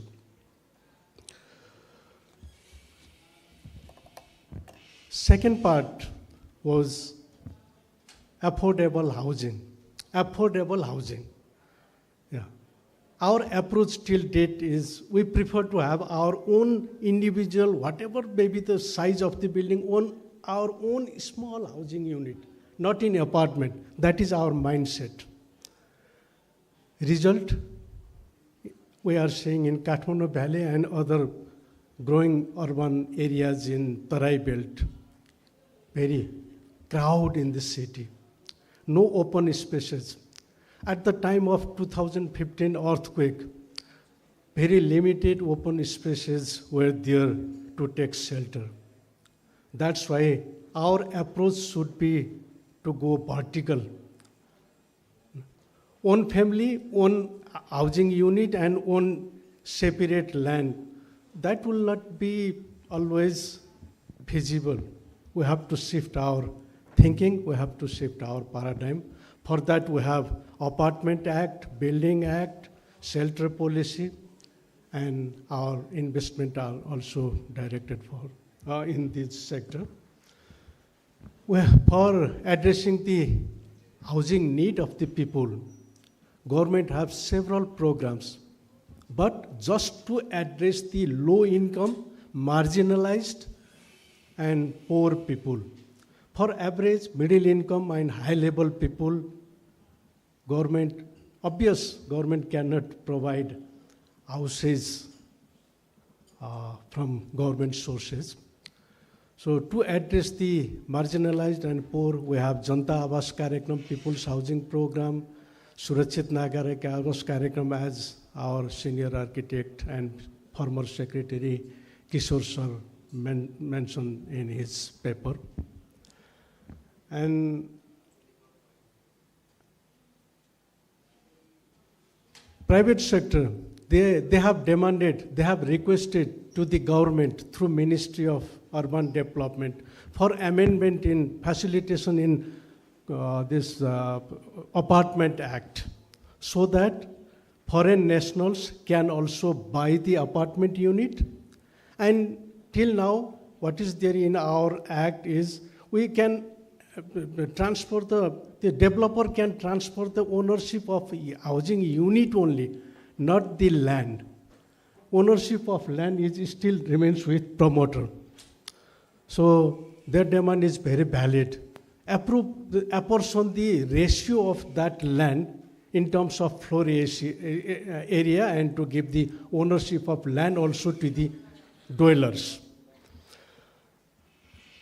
Recently, on what we say, this mandamus or mandate from the Supreme Court, Ministry of Urban Development, they have to manage squatter informal settlement along the river banks with appropriate options. Many years back, we built 3 apartments in Ichangunarayan to accommodate these informal settlements in river banks. But they were reluctant to go to Ichangunarayan, saying that the place is very far and we have to come to this city for our livelihood works. Not all. And another problem was to identify the real Sukumbasi. Who were real Sukumbasi? That was the problem. And that problem is still there. That's why we have not been able to transfer these settlements to these apartments. And these apartments are not sufficient also because we have only 238 units. For that, we are planning to build some apartments in near, just outskirts of the core area. Let's see. And another mostly discussed topic is shifting people, shifting housing from the disaster-prone, vulnerable areas to the safe places. During reconstruction work, we tried to build some integrated settlements. Example are Laprak in Gorkha, contributed from Yanarian, and some resettlement integrated developments in Raswa, Nuakot, and other places. But the problem was that we could not tie up these buildings with livelihood options. People were not willing to go to these places because their cattle, their fields, and their livelihoods were somewhere far, and we just built housing units only. That's why housing is different from buildings, as our former secretary rightly pointed. Anyway, we are trying to make this urbanization process planned, and we are trying to facilitate private sector in constructing affordable housing, and we are trying to provide houses free of cost to the marginalized people. Papers were very relevant, pertinent, and I would like to thank both paper presenter for their comprehensive presentation and panelists on the dais for their feedback and suggestions, and all other distinguished participants for your gracious presence here. Thank you all.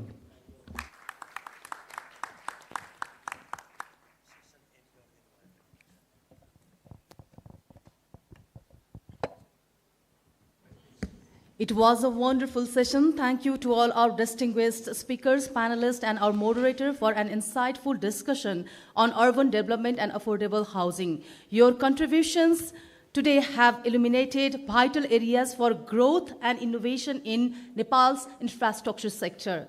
We have addressed key challenges and opportunities, emphasizing the need for strategic planning, innovation, and collaboration. Let's continue working together to build more resilient and inclusive urban spaces. Ladies and gentlemen, please give a big, big round of applause to our incredible panelist, chair, and keynote speaker. Thank you to our vibrant panel. I kindly request all of you to remain on the stage for the token of appreciation. Now I kindly request Mr. Virendra Raj Pandey, Vice President of CNI, to please join us on the stage to present a token of appreciation to our esteemed panelists, keynote speakers, chair, and moderator for the wonderful discussions.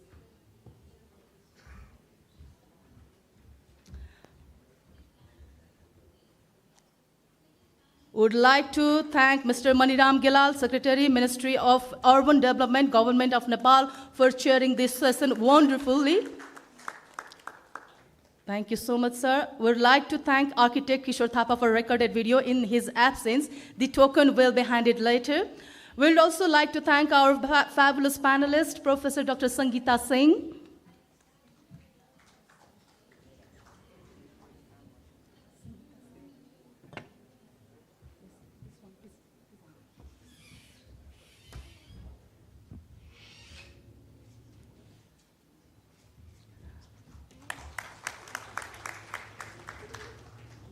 We would also like to thank Mr. Om Raj Bhandari for his insights.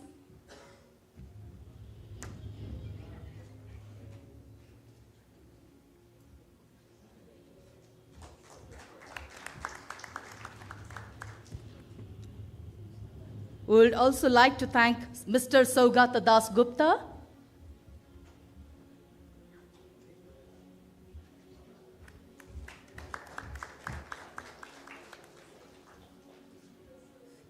Likewise, we would also like to thank Mr. Lee Ji Won. Mr. Won, thank you for gracing us with your presence.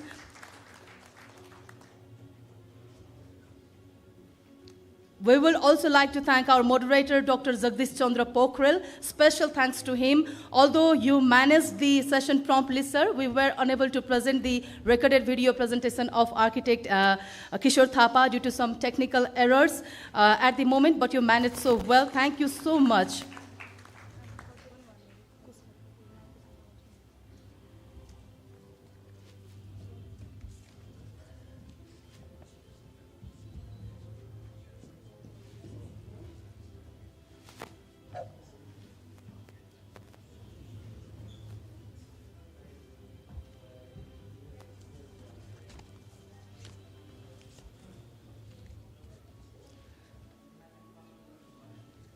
Yes, we would like to thank Dr. Kirti Kusum Joshi to present his keynote space. Thank you, sir. Thank you for being here. And thank you for your special keynote speech also.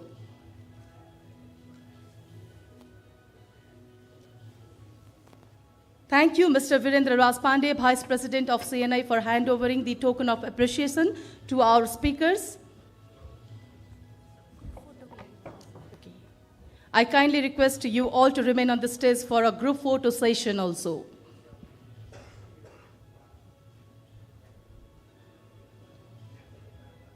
Thank you to our panelists and audience for an insightful session on urban development and affordable housing.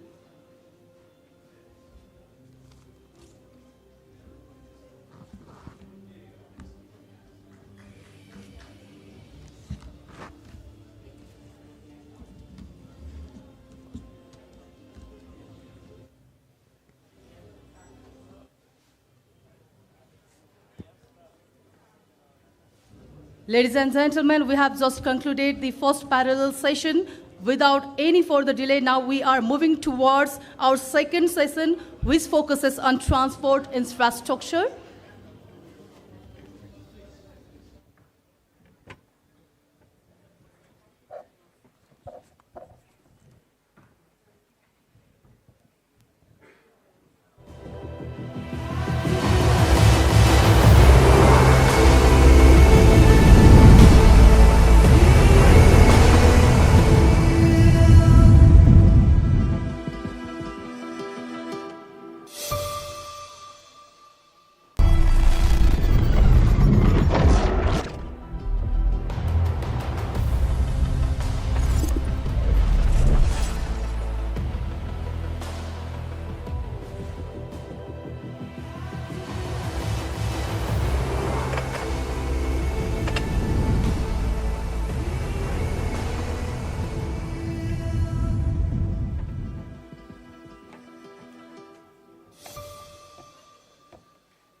जसरी आफ्नो क्षेत्रमा तपाई सधैं भन्नुहुन्छ no compromise, त्यस्तै Shivam cement क्वालिटीको मामलामा no compromise.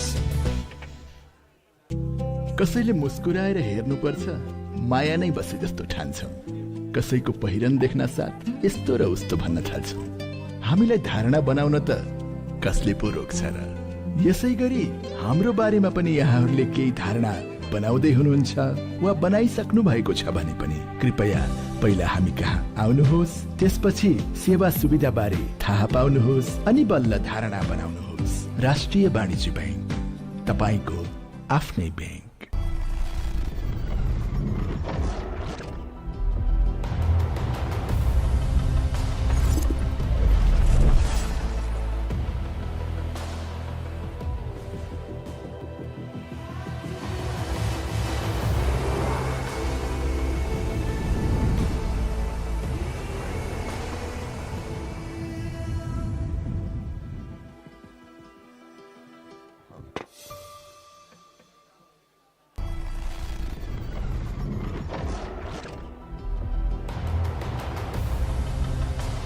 Welcome back, everyone. We are thrilled to continue with the third parallel session of the BYD Nepal Infrastructure Summit 2024, Build and Trust with Shivam Cement, focusing on transport infrastructure.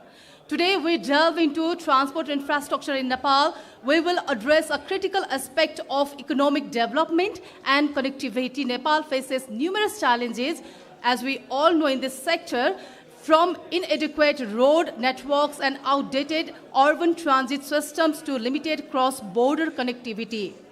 These issues not only hamper economic growth, but also affect access to essential services, especially in rural areas.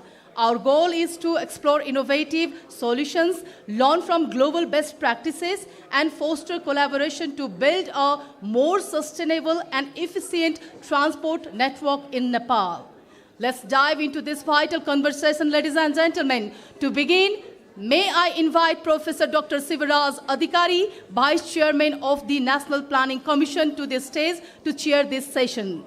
Ladies and gentlemen, please join me in giving a warm round of applause to our chair, Professor Dr. Sivaraj Adhikari.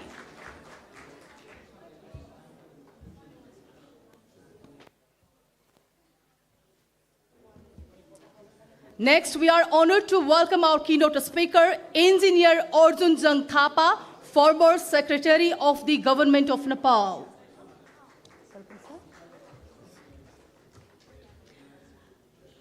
Now, may I invite our esteemed panelists to the dais.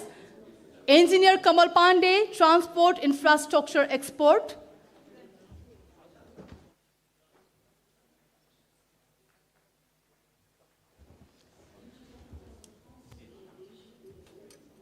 I would like to invite on stage Engineer Pawan Karki, Senior Finance Officer at the Asian Infrastructure Investment Bank, AIIB, and Transport Specialist. Engineer Pawan Karki.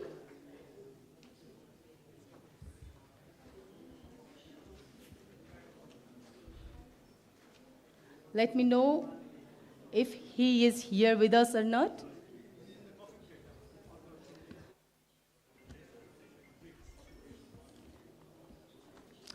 We'd also like to invite on stage Dr. Hisham Fouad, Infrastructure Program Leader at the World Bank. We are extremely delighted to have your presence and participation here at Nepal Infrastructure Summit 2024.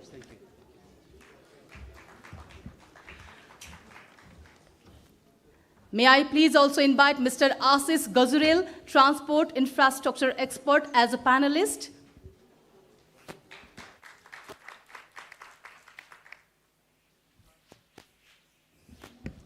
Finally, may I invite our moderator of this session, Mr. Kanak Mani Dikshit, Chairman of Saza Yatayat.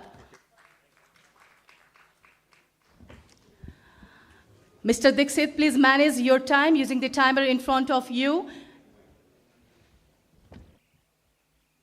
We can see the vibrant panelist, chair, and moderator on the stage right now. If everything is set. I will now hand over the session to you, sir. Thank you, madam. Pawanji, यता हुनुहुन्छ पाल्नुस् please पाल्नुस् यता आउनुस् पवनजी बोलाइदिनुहोस् न we'll wait for Pawanji. Okay, here you are, Pawanji.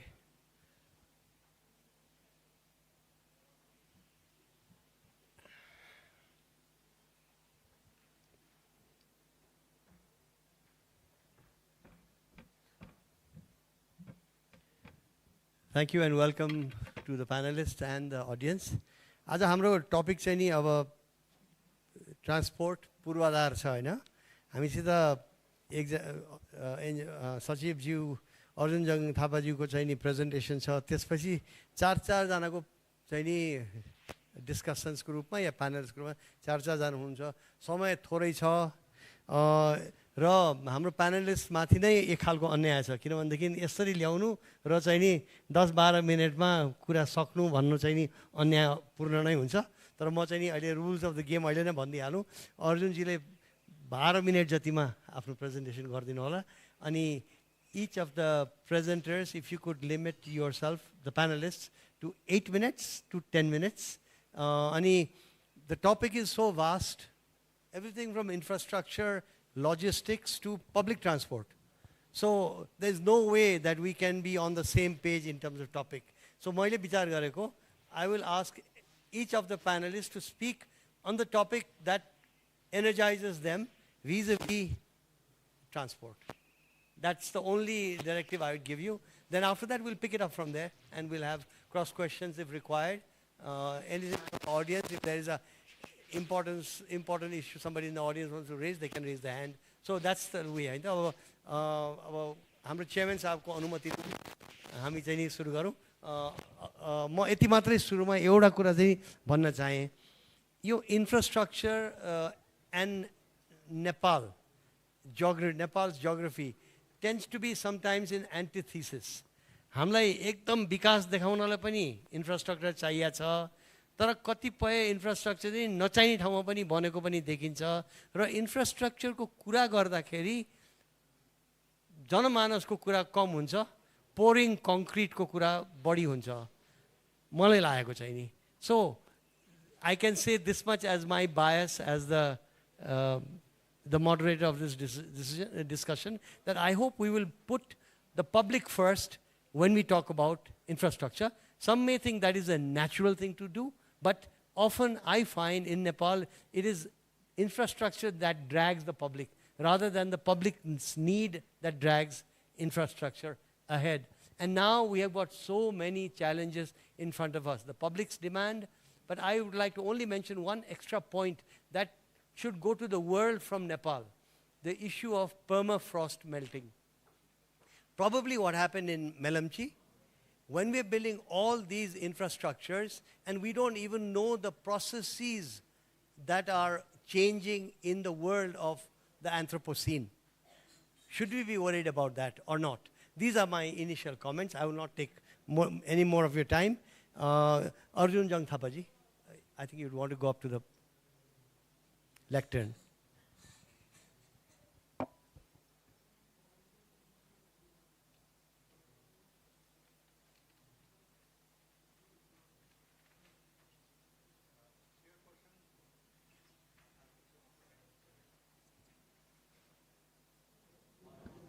Okay, thank you. Chairperson of this session, moderator, panelist, my seniors, my colleagues, ladies and gentlemen, good morning. I'm honored to be here to present my presentation subject of on development of transport sector in Nepal. Next please.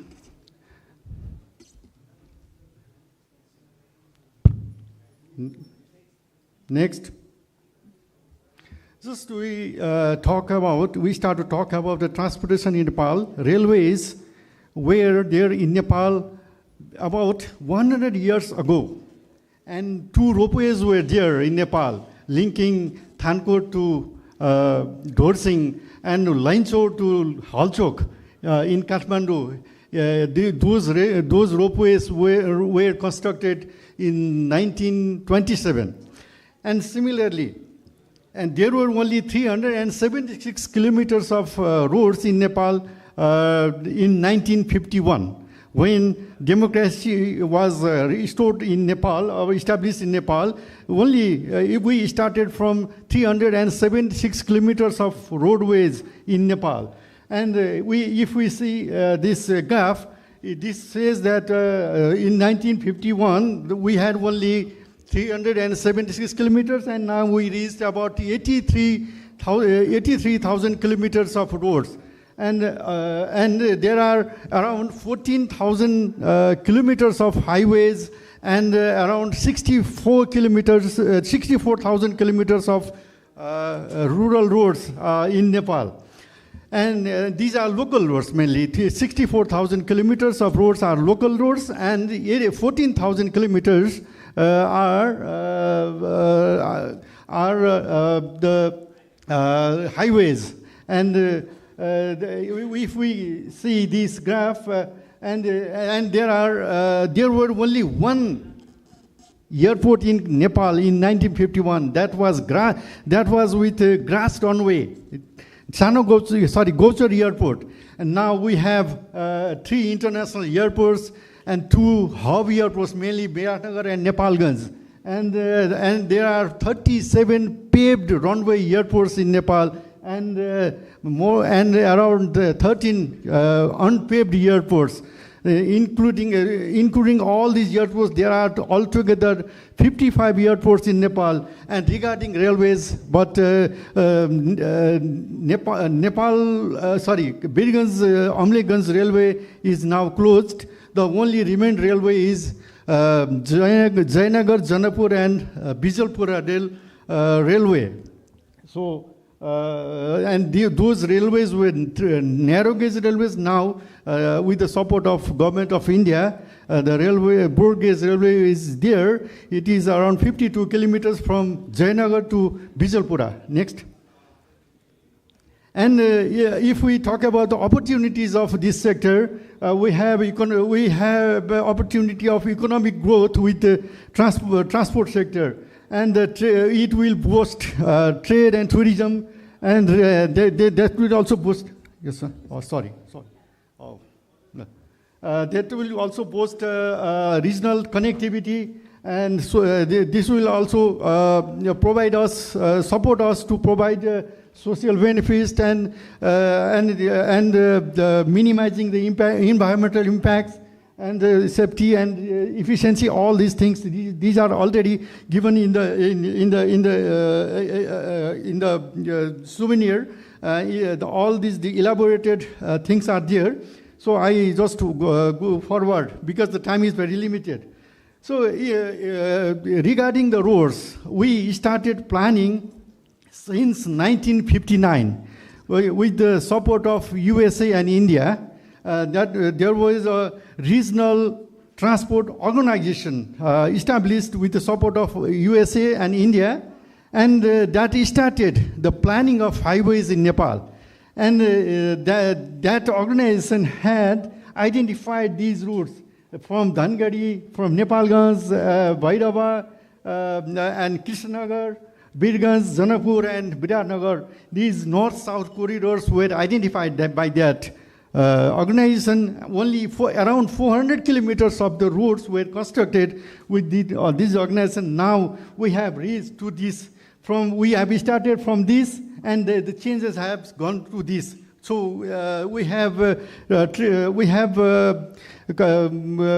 achieved so much of roads in Nepal since the start of the planning of these highways.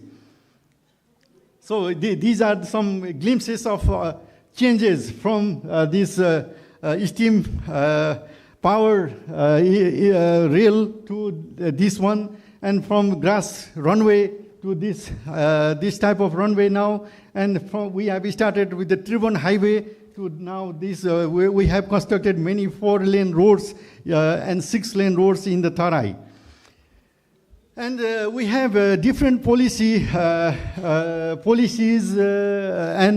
some of them are the National Transport Policy 2001, and new transport policy is already formulated but not approved, and I think it will be approved very soon.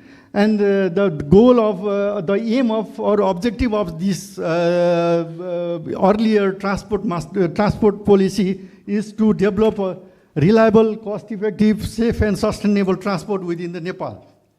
And there is a 20-year master road plan. And now we are preparing, or Nepal is preparing second 20-year master plan. And I think this will be finalized within few months. And the third one is the National Aviation Policy, which is being implemented now. And this aviation policy was brought in 2006, and Nepal has adopted open sky policy. Due to this policy, many dozens of airlines are working in Nepal, and many private sectors are participating in this aviation sector.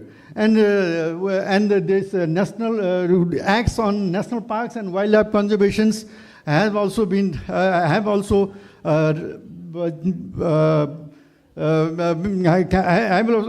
been in line to allow the construction of some tourism infrastructures within these conservation areas. And sorry. So we're talking all these things. The main identified issues are there are frequent shifts in infrastructure priorities and policies. So some government comes and the policy or priorities of the government changes to that of previous one. And the financial planning issues also some backlagging issues because the government is unable to pay the bills of the contractors now. And there are some investment gaps. What we have to achieve, we cannot fund to that demand. And there are some institutional and regulatory issues, just like PPPs in the transport sector. We are unable to attract some private sectors in this sector. This may be due to some issues of this institutional and regulatory regimes. And there are some geographical issues, as we know that the Nepal consists of a mountainous area, and this is also one of the obstacle to our development. And there are some climate change issues. And Connector has told earlier that some former trust and some other issues he has raised earlier. And there are some execution issues as well. And there are some private sector issues. The capacity of the private sector is not to that level that we expect. And the prevalence of poor technology is another issue. And there is a meagerness in utilization of natural resources. Actually, for the construction of highways, just like in East-West Highway, the extraction of materials from the rivers or extraction of materials from the mines is a problem. So everyone wants that roads are to be constructed, but we do not provide materials, because the use of materials may damage the environment. That is the issue we have encountered. And there are political and bureaucratic hurdles everywhere and driven development. Actually, if we talk about the highways, there is no any highway to that standard or international standard. The East-West Highway or Minor Highway has become urban road because of the ribbon development everywhere. And the settlements are people come and settlements are started along the highway. If we construct a highway, people come there and settle there. This is one of the problem we encounter, and we have unplanned settlements. And if we see these two photos, this photo is was taken in 1970s. This is of Butwal. This photo shows that how Butwal was in 1970s, and this is now. So this type of rapid and haphazard unplanned settlement is one of the hurdles of our transport development. So, to overcome all these gaps and identify issues, I have suggested some of the actions. First action is to formulate and implement a new transport policy. First of all, we need an integrated transport policy. And prepare and implement an integrated multimodal transport master plan. We don't have that type of master plan till now. We need the first multimodal and integrated transport master plan. And within that framework, we need to prepare sectoral master plans. And under these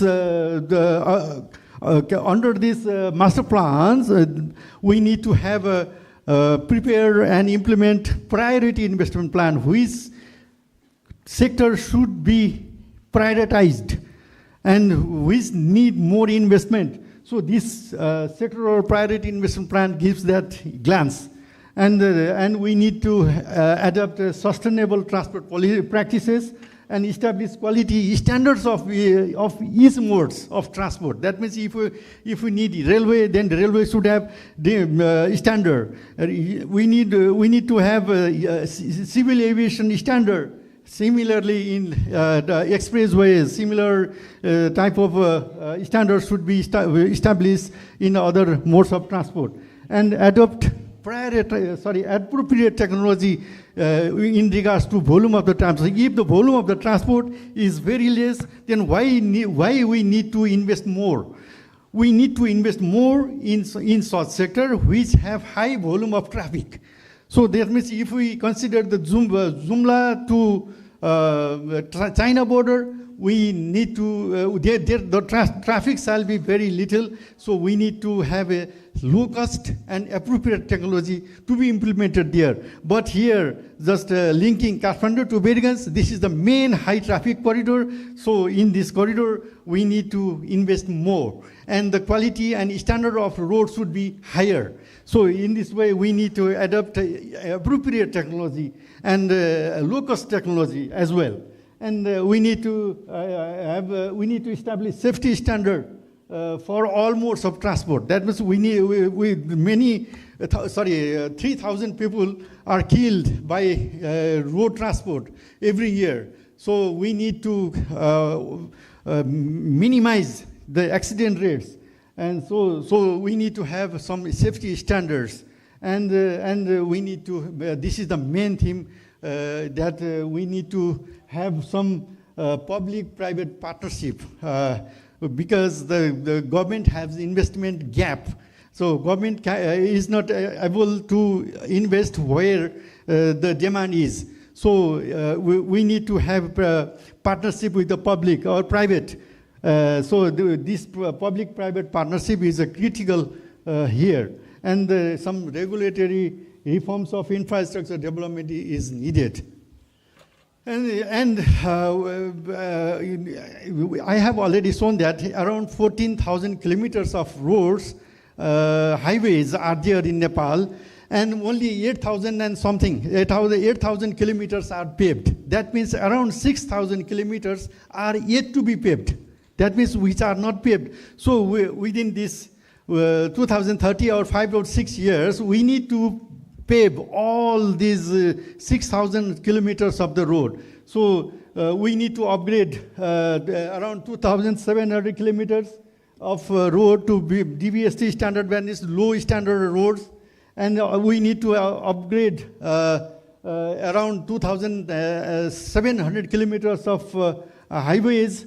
And we need to upgrade around 500 kilometers of highways, mainly the east-west highway. And we need to have some 3,000 kilometers of periodic maintenance. And with the present condition, we need around 1,500 new bridges to be constructed within next 5 years, and the reconstruction of 2,000 kilometers of roads.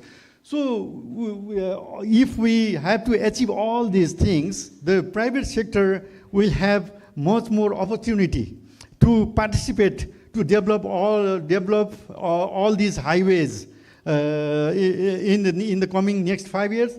And this is the next table. So this table shows the priority for the next 10 years also. So this is a huge opportunity for the private sector, but the private and public partnership is a must. And in the last, I want to go for way forwards, as I have already mentioned that first action should be strengthen the transport sector's legal, regulatory and institutional framework. That means we need to have improved framework for procurement. The procurement is main task or main tool for the participation of private sectors in this development effort.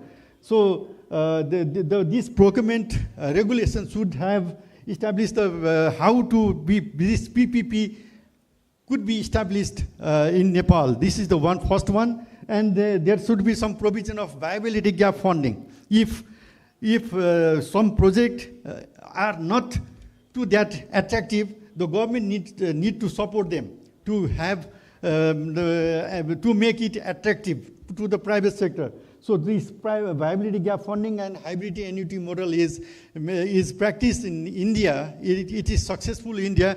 So this can be copied or implemented here. And the whole regulatory framework should be simple and understandable by everyone, and it should be clear. If it has some ambiguity, and it will create problem. So this should be simple and clear. And the next one is the established institutional framework. That means there is investment board. If the size of the project is more than 10 billion Nepali rupees, then everything is... Arjunji, okay. So in that case, IBN or PPMO may take the lead for private PPP. And I think these are already given in the book. So I want to make it short. So the second action will be the improve of highways and strategic road network through a focused government approach or program approach. That means I have already mentioned that in the previous table, all the prospects of future development has already given. So this should be developed through programmed and prioritized approach by the government.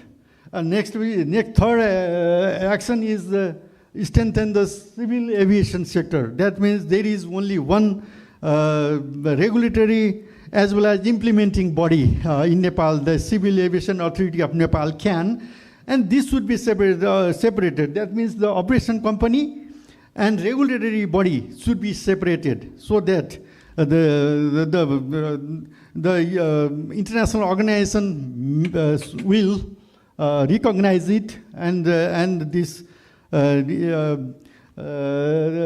will help to expedite the international aviation sector in Nepal. And the action 4 is the strengthen the urban transport sector. There we had practiced Kathmandu sustainable urban transport, but it is failed. We need to reconsider, and we need to reactivate those concepts and finalize urban transport modalities with rigorous study and consultation. That means consultation with the private sector and some other concerning authorities is necessary, and prepare a master plan, and that should be replicated in other sectors or in other areas or in other towns. And action 5 is the capacity enhancement of the government and private sector. This is the fifth and last action I have proposed. the adequate responsibility to PPMO or IBN should be given, that whether they should regulate this PPP, and PPP should be exercised by most of the bigger departments, just like building departments, the Department of Roads, and any other departments. But this should be regulated by either PPMO, or it should be regulated by IBN. The government should give them some responsibility and establish a transparent and equitable contract enforcement system. And government should also prepare some sample documents for PPP and for hybrid annuity and any other PPP modalities. And there should be some model concessionaire agreements, so that everyone will be knowledgeable, and everyone will understand the things the government wants to implement. And so demonstration of successful PPP projects should be enhanced, because in India, there are 2,000 PPP projects ongoing now. And even in Bangladesh, around 44 PPP projects in transport sector are there in Bangladesh. So we have nothing now. So we need to go forward with PPP projects in transport sector. And this is my end of presentation. Thank you very much. Thank you, Arjunji. You brought your experience in the government bureaucracy closely linked to transport, infrastructure, and other areas to bear into this conversation, especially your suggested policies and actions, and also your very clear suggestions as to where there have been failures. You mentioned KSU2P as a failure. Indeed, it was, and we've been very unfair on the Nepali public to allow such an important sphere of urban transport and let it fail. And so that recognition itself indicates that we can learn from our mistakes if we recognize our mistakes. And तपाईले भन्दै गर्दाखेरि मलाई के लाग्यो भनेदेखि नि नेपालको transport सेक्टरमा त म जस्ताको त कति इन्भल्भमेन्ट रहेछ। डेकोटा DC3 डेकोटा पनि चढेकै हो, तर त्योभन्दा पनि अगाडि अमलेखगञ्ज टु वीरगञ्जको रेल पनि चढेको हो सानै छँदाखेरि, अनि त्यसपछि ट्रली बस पनि चढेकै हो। त्यसैले आई फिल द्याट पहिला थोरै थिए तर हाई क्वालिटी थिए, अहिले धेरै छ तर the service to the public is very poor. अनि यो हाइवे रिबन डेभलपमेन्टको तपाईँले कुरा गर्नुभयो नि, अब अहिले it's been said that now our entire east west highway can be called east west महानगर, पूर्व पश्चिम महानगर भन्नुपर्ने अवस्था आइसक्यो। So where is our planning, where should we be going? Particularly now, the next speaker will be talking about public transport. And as I ask, and we can speak from the Basare Kura Garu. Hamro अहिले next in line यसै अनुसार जाउँला। कमल पाण्डेजी joining, he is a transport engineer, Sachiv in the ministry for many years, and a very respected person, expert in the area of public transport. उहाँलाई चाहिँ नि उहाँले आज मात्रै एउटा खबरमा भनेको कुरा यहाँहरूलाई म सुनाउँछु। हाइवेहरू हामी एक्सप्यान्ड गर्दैछौँ अन्धाधुन्धा, तर हाइवेको कर्भ चाहिँ नि जस्ता तस्तै राख्दैछौँ, अनि बसहरू चाहिँ खोलामा नखसे के हुन्छ त? यो यस्तै इम्पोर्टेन्ट पोइन्ट छ, तर हाम्रो इन्फ्रास्ट्रक्चर डेभलपमेन्ट हामीले यो विचार गरेका छैनौँ। र उहाँलाई माइक दिनु अगाडि म यति मात्रै यहाँहरूलाई एकैछिनलाई सम्झिदिनु होला, 5 सेकेन्डलाई भए पनि, ती दुईवटा बस जो त्रिशुली नदीमा एकैचोटि उनीहरूको चाहिँ जल समाधि भयो, अहिलेसम्म पनि फेला परेको छैन। किप that in mind. Please have the mic. Thank you, Kanakji. I think my deliberations, I'm limiting it to the 4 points. I think Arjunji has given a lot of insight during his presentation itself. My first, the concern is basically the preservation of assets. We have built almost 100,000 kilometers of road. Around 12,000 kilometers of road, highways, 12,000 kilometers. But I think we still lack the capacity and also the resources to maintain those roads. This is very, very critical. I think we spend only 6% of the total budget on maintenance, and which is not effective. I think this is not enough, so we need to change it, and then probably look at the preservation of the assets.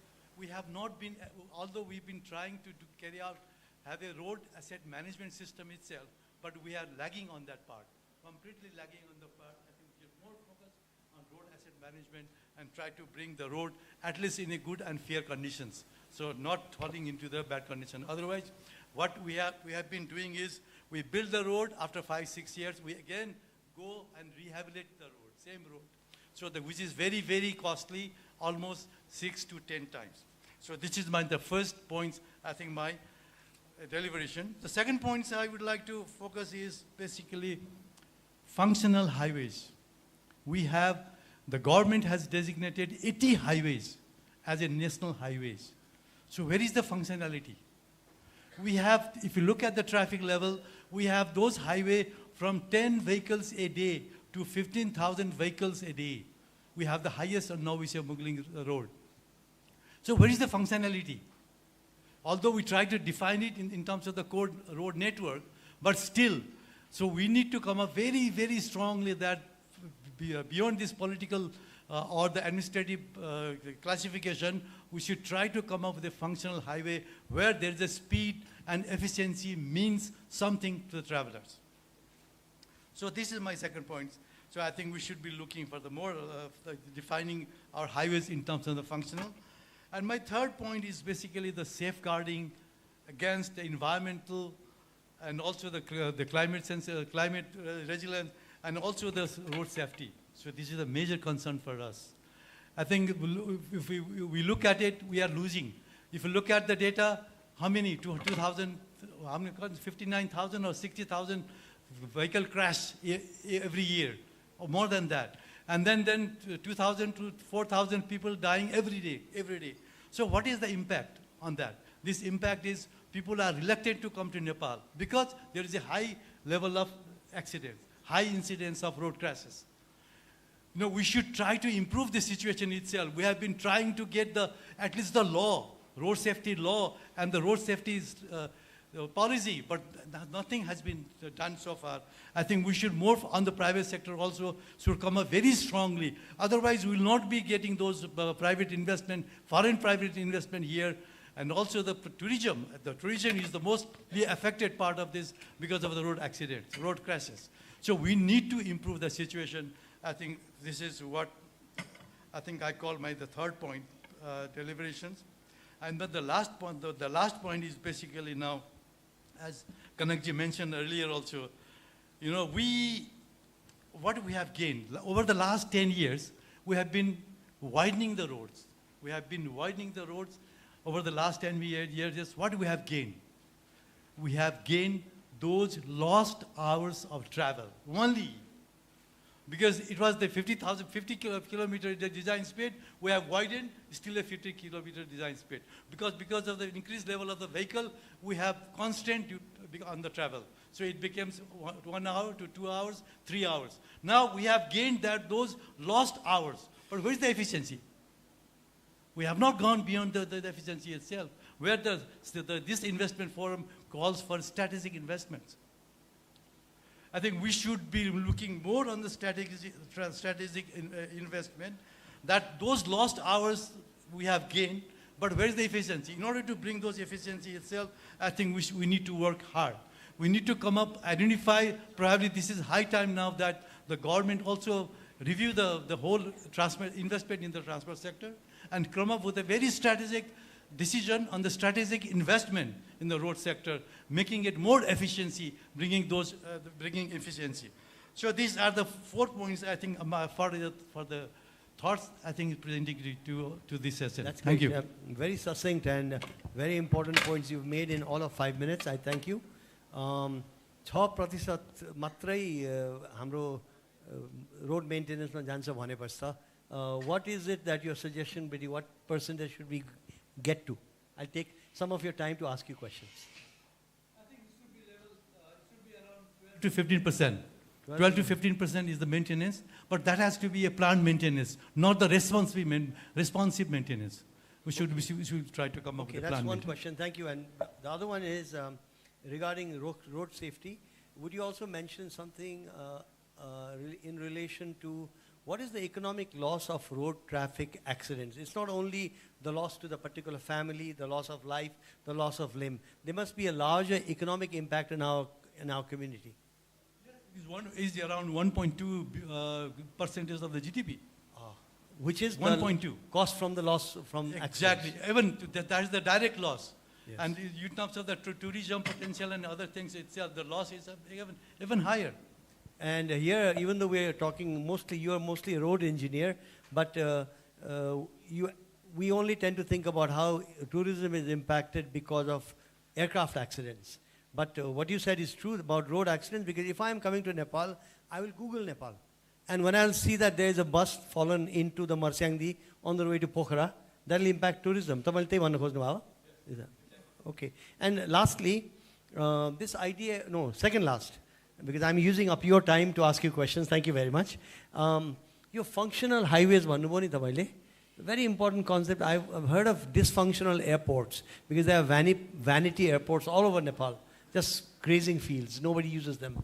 But what about dysfunctional highways? Give us some examples. Okay, if you look at the Novi-Mugling Road, Novi-Mugling Road is a varying design speed, 20 kilometer design speed to 80 kilometer design speed. There is no consistent design speed.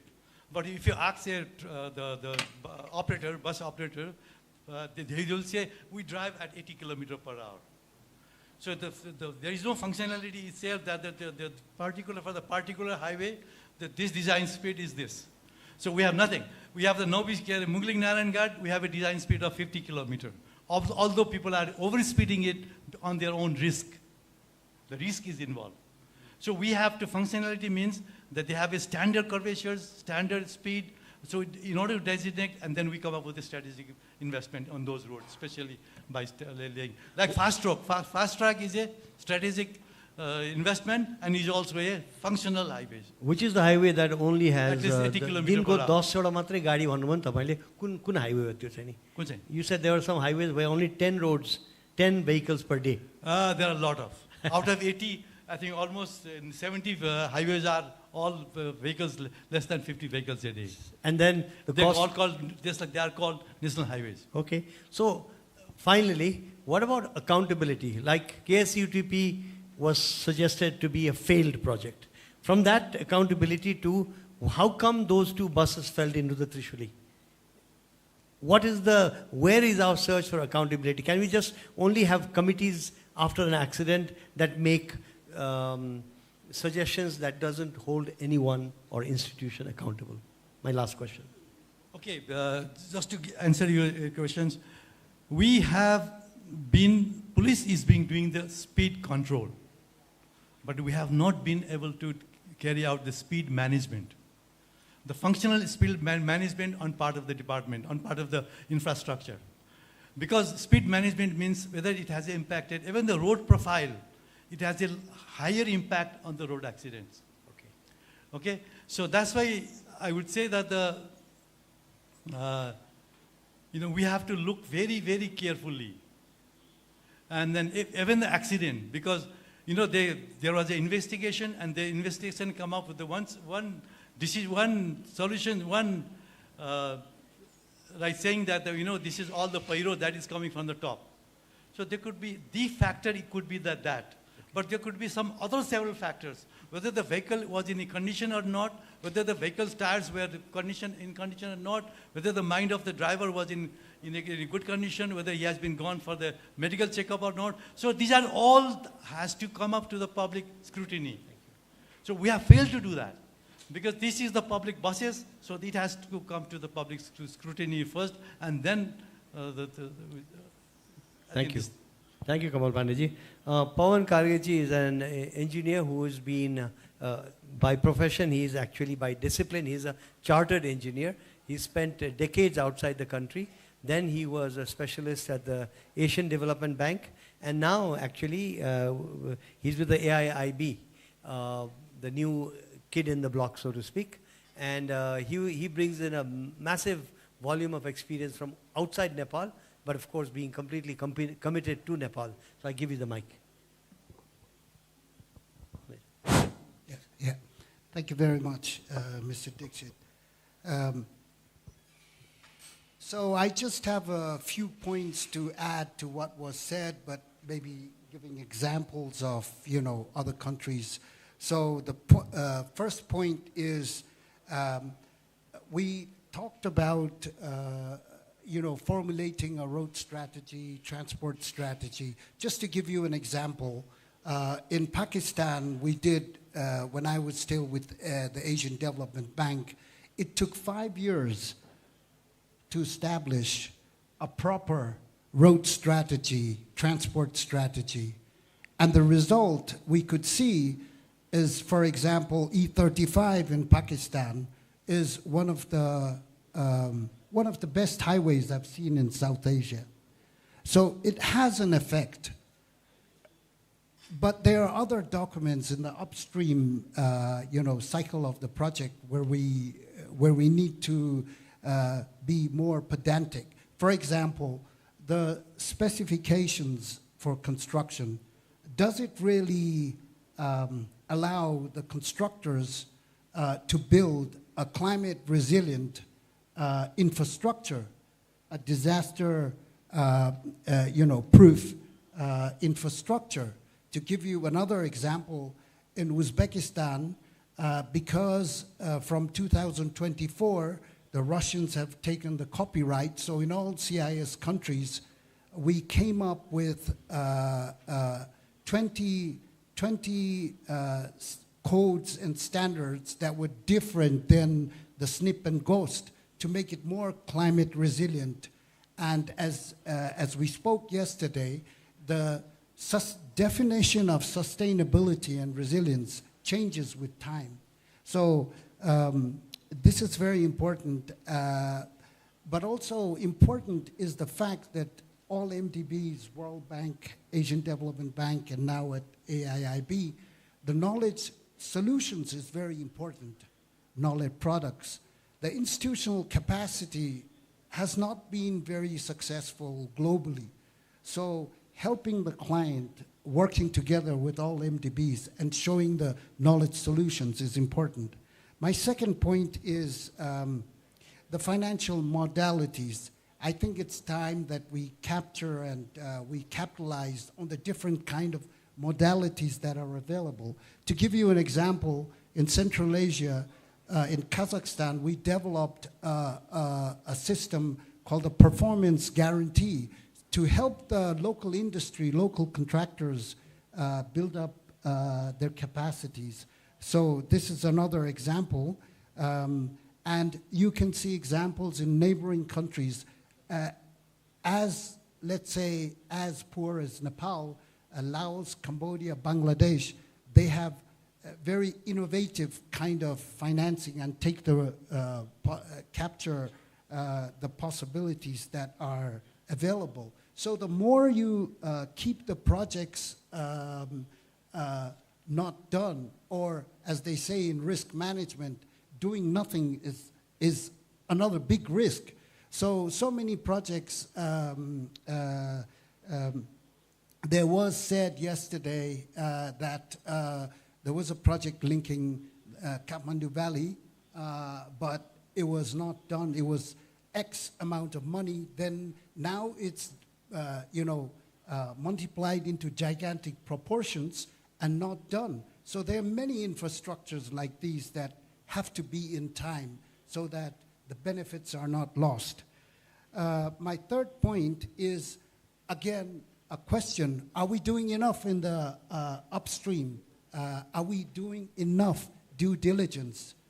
There are many examples of infrastructures that are abandoned, simply abandoned because perhaps there could be more due diligence done. For example, our airports, 50 airports, not all are functional. In some cases, they're even abandoned. So that's very sad. Such a resourceful and a beautiful Nepal, but certainly we all in Nepal have the right to live better and to have a prosperous Nepal. My other point is the procurement.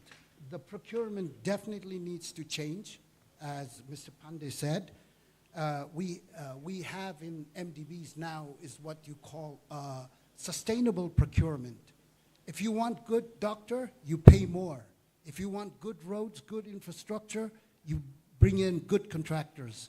If we don't do that, we'll have the same problem like we're having in projects that I don't want to mention, but also the delays and road load disbursements are phenomenal in Nepal. And where I worked many years back before joining the ADB, for example, in Malta, as the chief engineer for Transport Malta, the way things are done is completely different than what we do in Nepal.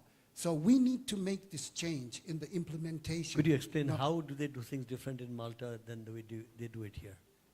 You only alluded to it. You might want to go a little deeper there. Yeah, in 2 words. First of all, the governance is very good, gives an opportunity for private sectors, but also the selection process of the civil servants is quite robust.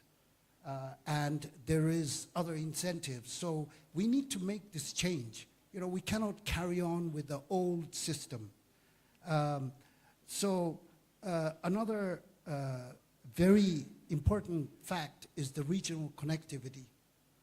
I'm very sad that as a Nepali that we have the chicken neck corridor in Banglabanda in Bangladesh. We're not able to take the advantage. Why is it that we have to wait for so long? Look at other countries, Central Asia, most of the countries are landlocked. In some cases, they're even double landlocked. But they still have an exit to the sea. Things are so smooth, it's harmonized. So we need this political dialogue with countries so that we can take the advantage of being a landlocked country. This is very sad. But also, the Transport International Frontière, sorry, I haven't spoken French for a long time now. You know, this act is still not in place. And there are a lot of acts that are not, we're not able to take the advantage because we simply don't have a warehouse act, for instance. I also think that we need to, you know, the type of roads that we are doing, as Mr. Pandey said, you know, just widening the road is not good enough. We also need bypasses. You know, how do we build bypasses? It's very important.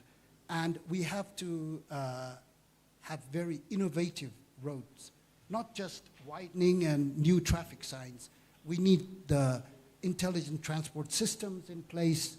You know, we need the way bridges, modern parking areas, rest areas, very much what they are doing in Malaysia and other neighboring countries. So we should also differentiate, and at the moment, it's not trade facilitation, it's just not trade facilitation, a big difference.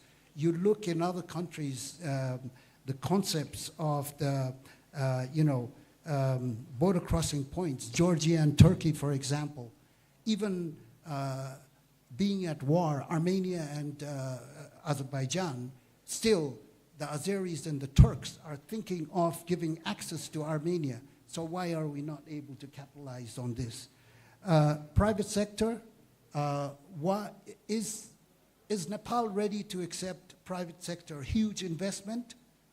What have we been doing to help local contractors? In countries like Turkmenistan, Kazakhstan, they have the local currency, and ADB is had accepted you know, use of local currency to help the local industry. That is just one example. It may not be relevant to Nepal, but what are we doing to make things happen for private sector to participate? Then my second last point is coordination unit. I think we need to learn from neighboring countries. India, who have a DEA that is very effective. Coordination, they also have the Gati Shakti portal. So something that we need to learn from other neighboring countries to make things happen, so that we have one door policy. PPP in China, it's really fantastic how you see in Eastern European countries that very quickly went into commercialization, and all the SOEs developed. In China recently, there was a project financed by AIIB. Not only did the contractor come in and do the PPP, but they also improved the road geometrics, and the functionality of the road changed. Okay, I think that's enough. I'll pray that Nepal is prosperous and will be prosperous. We can do it. Thank you. Yeah, thank you, Pawanji. I think we will become prosperous if one main key can be turned, and that is transport, among other things. One question to you, just because we have half a minute for you to answer. Your experience in Laos, Cambodia, Bangladesh will obviously be interesting for Nepal, but let me focus on Pakistan, because you worked with Pakistan transport sector, because most Nepalis are all agog looking at the big highways in India, because they don't know that the pioneering work was done in Pakistan, in the M highways that go to, especially the first one from Nawaz Sharif connecting Lahore to Islamabad. So question is, what do you think Pakistan is doing different in highway building? Particularly also there is, in Lahore has a bus corridor, which is not a BRT, but a bus corridor, especially. I don't know if ADB had something to do with that, but just your thoughts on Pakistan highways. Yeah, I think, what changed, and Mr. Pandey was talking about asset management.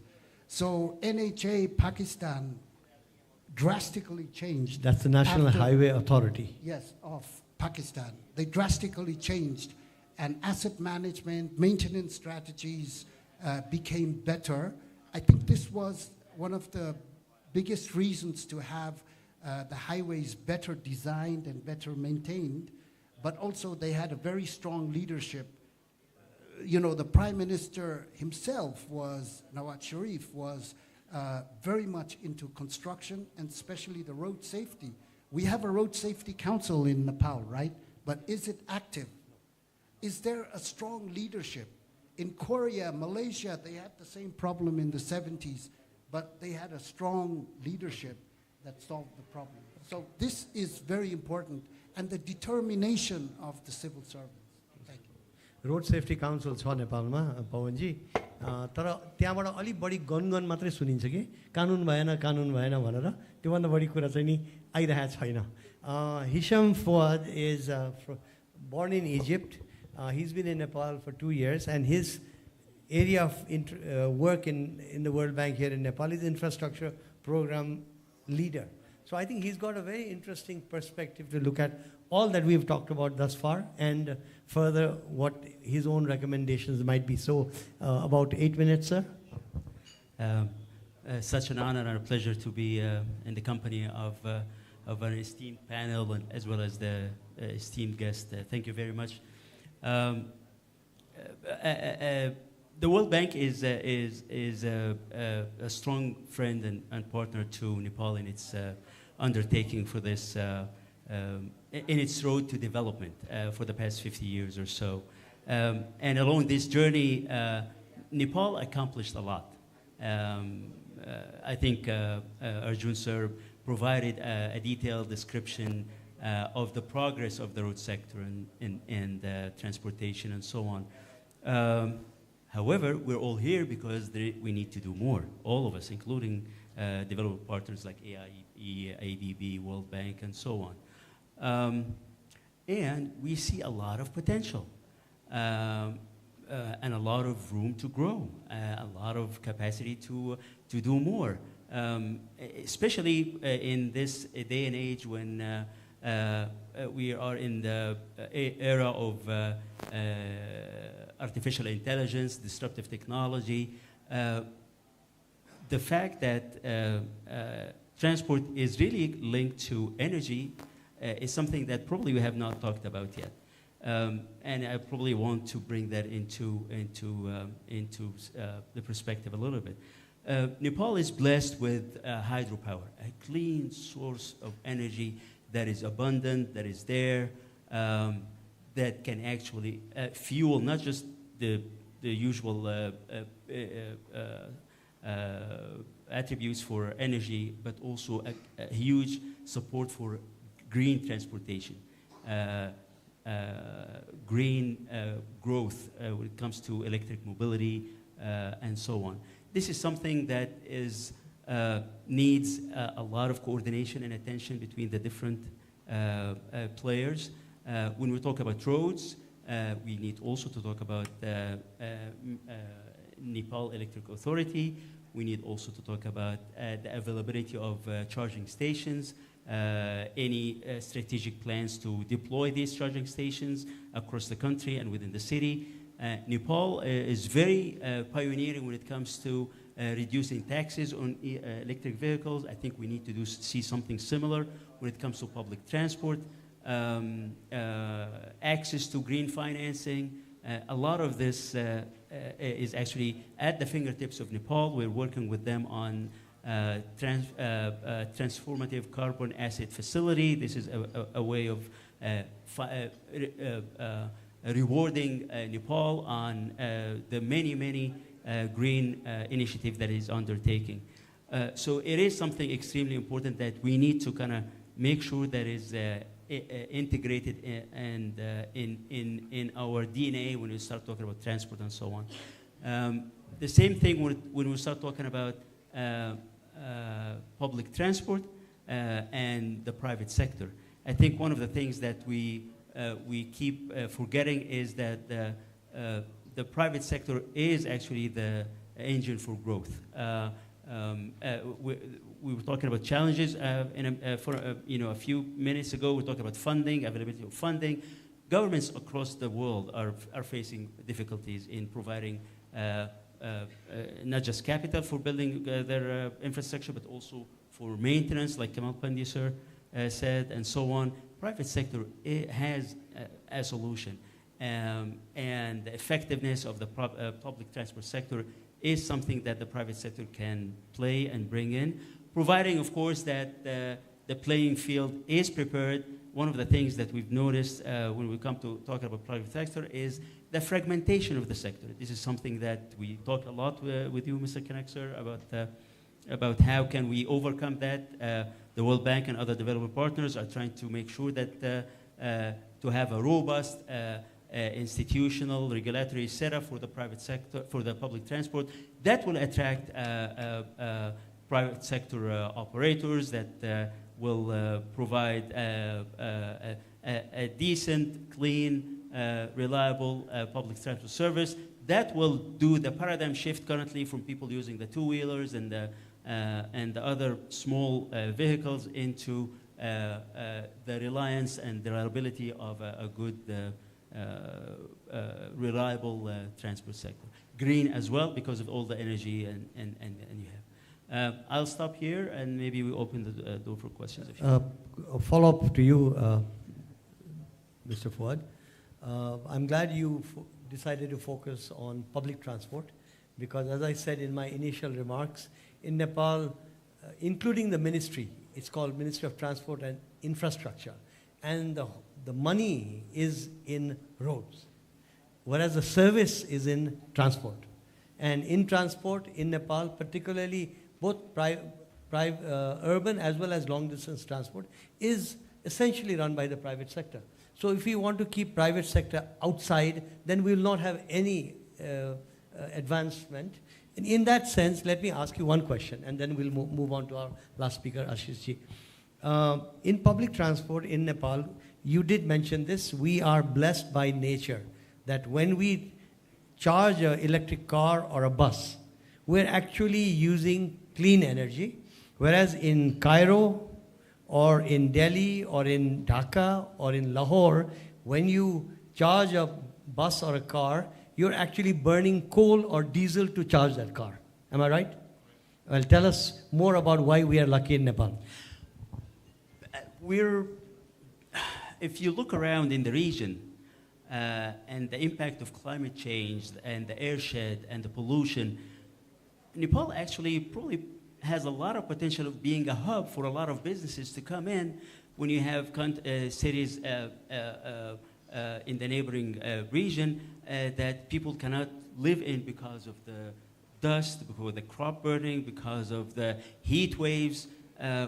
There's a lot of difficulties in some of the neighboring capitals to actually sustain and maintain people to work there because of the climate conditions. Nepal is very well poised to be the hub for that, for a lot of these businesses. So we have to prepare the country for that. And this is for the next 5-10 years. I think that Nepal, Kathmandu can be a magnet for a lot of businesses that doesn't know where to go because of the conditions. So that can be a message that can go out to the world from at least this panel, this discussion, that Nepal has to understand it has a little prize that nature has gifted it. And if we cannot use it, for example, in public transport, buses need many more batteries. So the private sector can never afford to buy large buses for the city. So the financing factor comes in there. So let me just drop that at that point. And Ashish Gajurel ji ko ma yati kura rakhun ki our last presenter is that उहाँ चाहिँ नि multimodal एउटा unit देशभरि छन् र अहिले सबभन्दा ठुलो त चौबारमा छ त्यसको हेड पनि हुनुहुन्छ चिफ एक्जिक्युटिभ तर तपाईहरु सामाजिक सञ्जाल हेर्नुभयो भने उहाँको interest is clear he makes very daring videos about public transport. That his commitment, again picking up from what Hisham Fouadji here talked about, is again into public transport as a way to provide service to the public at large. So, I'm letting my panelists speak in the area that they choose to. And so, I'll let you speak in the area multimodal transport possibilities or public transport. Okay, thank you, sir. So today I'll focus on two aspects.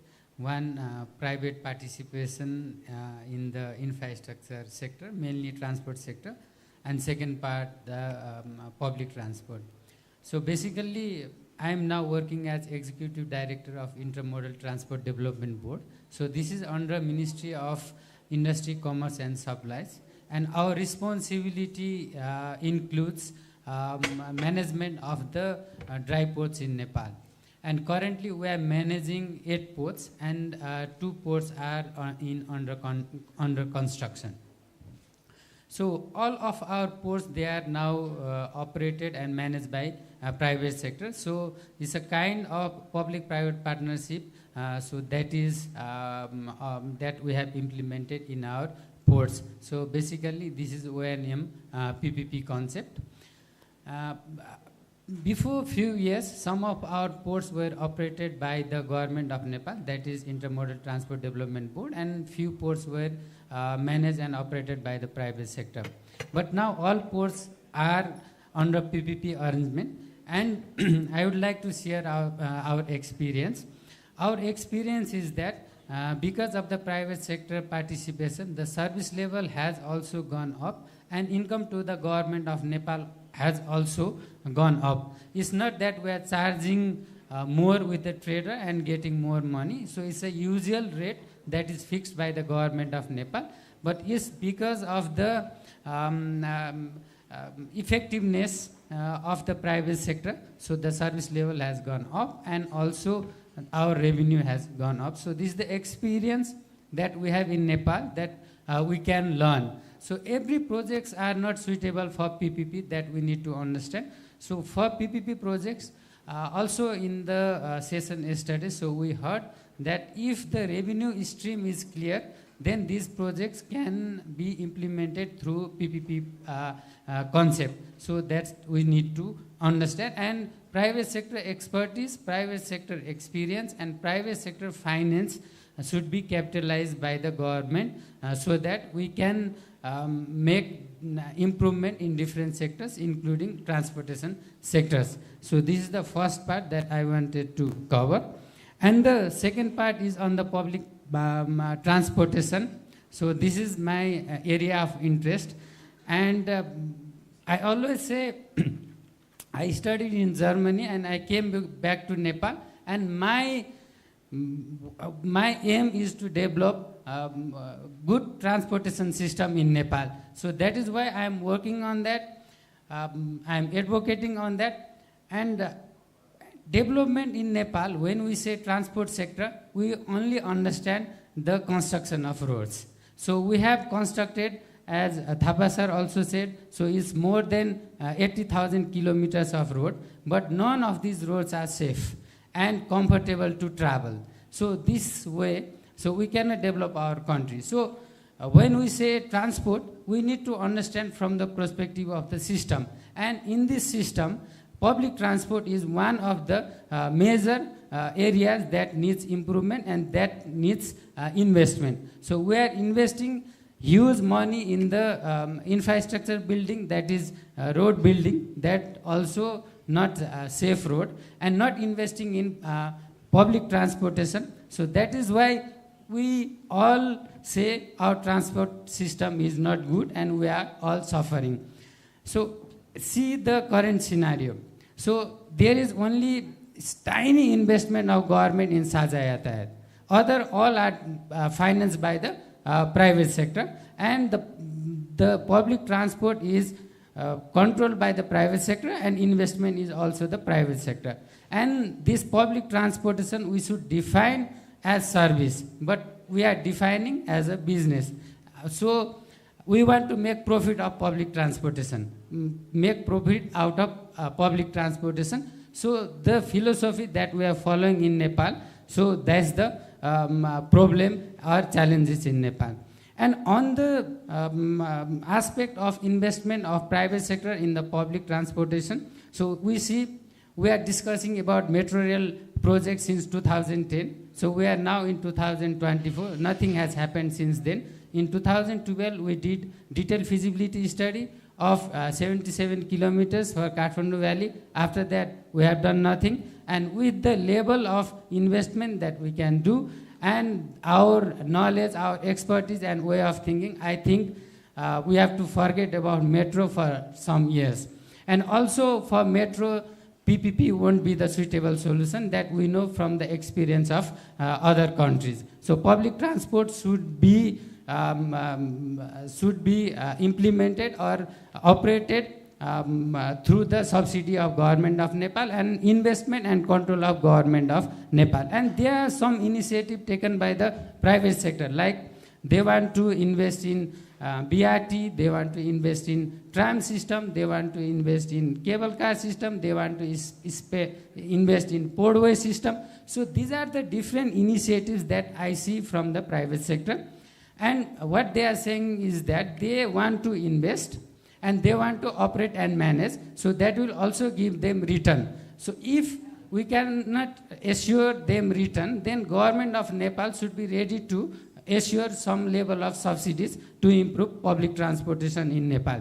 So this should be the way forward that we need to understand. And there are initiatives that are initiated by the private sector, as I said, BRT, tramways, portways, cable car system in the integrated approach, and with the bus system that we have, that we can improve the public transportation system. So let's request or let's facilitate private sector, and let's take the private projects so they come with positively, and let's try to develop our transportation sector. Thank you.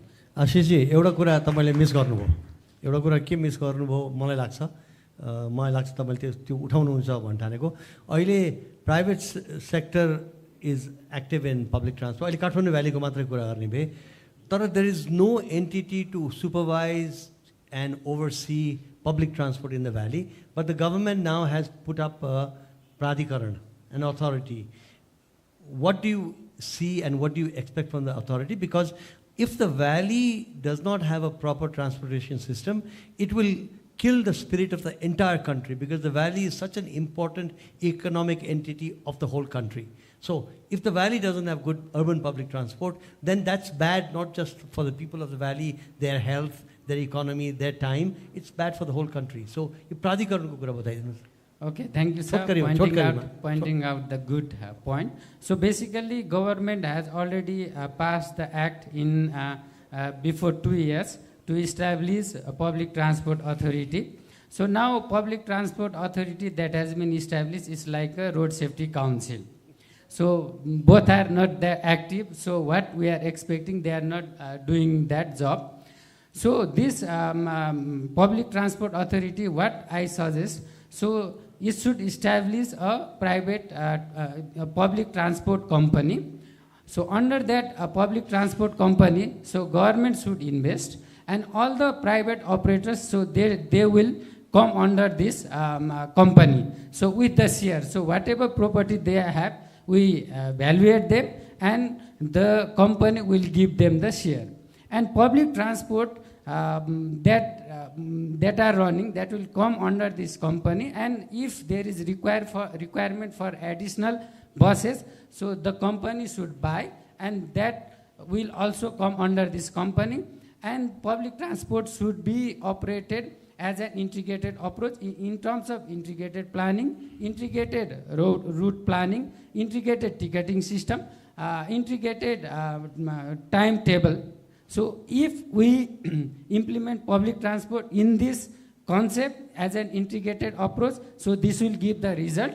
And with the time, we should develop other alternative public transportation system as a long-term vision, and this will be the solution. But the way we are forming the authority or institution and not moving as per the spirit of the act is hampering, or that's the problem of our country. Thank you. Thank you. त्यही त यो विषयमा तपाईको कत्रो पकड छ, तपाईले सुझाव पनि दिइसक्नु भयो प्राधिकरणले, तर प्रेजेन्टेसनमा छुटाउनु भएको थियो, त्यसैले thank you for responding end giving that perspective. I think हामीलाई यति अन्याय गरिएको थियो, यति धेरै प्यानलिस्ट, यति थोरै समय, त्यही पनि I believe we cover the much of the spectrum of issues related to infrastructure and transport in this country. अनि अब चाहिँ नि म लास्टमा मेरो दुई शब्द भनेपछि दुई वाक्य राख्छु, अनि त्यसपछि चाहिँ त समापनतिर जाउँ, because I don't think the organizers would agree that we probably don't have time for question answer from the audience. छैन हो, indication आइसक्यो. I will only mention one point as we conclude this session. Firstly, thank you to all the panelists, because coming from different angles and different perspectives, we've gained a holistic understanding of this arena, starting with Arjun Jiko, Sajib Jiko Chaini presentation in the beginning. मलाई के लाग्छ भनेदेखि हाइवेको कुरा गर्ने क्रममा हाम्रो प्यानलमा पनि एउटा कुरा उठेन, फास्ट ट्र्याकको इन्डाइरेक्ट रेफरेन्स चाहिँ आयो तर एक दुई ठाउँमा, तर फास्ट ट्र्याक कसले बनाउँदैछ, कसरी बन्दैछ भन्ने कुरा goes to the heart of the problems in our system of managing public transportation infrastructure, because ideally and logically the fast track to the plains from Kathmandu should be built by the government, roads department, Ministry of Roads and Infrastructure, but it has been given to the Nepal Army. And this is unfair on the Nepal Army, because ultimately it impacts the professionalism of the Nepal Army, because there's so many issues related to contractors, because the Army also not building it. So I would only rest my case by saying, here is an example of what not to do, how to do things wrong, and hence, if we want to start with this panel's discussion of rolling back all the inefficiencies, then that is probably what we have to look at as well. I call it the elephant in the room that we have not talked about. अब म चाहिँ नि हाम्रो national planning कमिसनकै हुनुहुन्छ vice chair, म चाहिँ नि professor doctor Shivraj अधिकारीज्यूलाई आफ्नो बुझाइ र समापन पनि गरिदिनु होला, लेक्चरमै गएर राखिदिनु होला. धन्यवाद.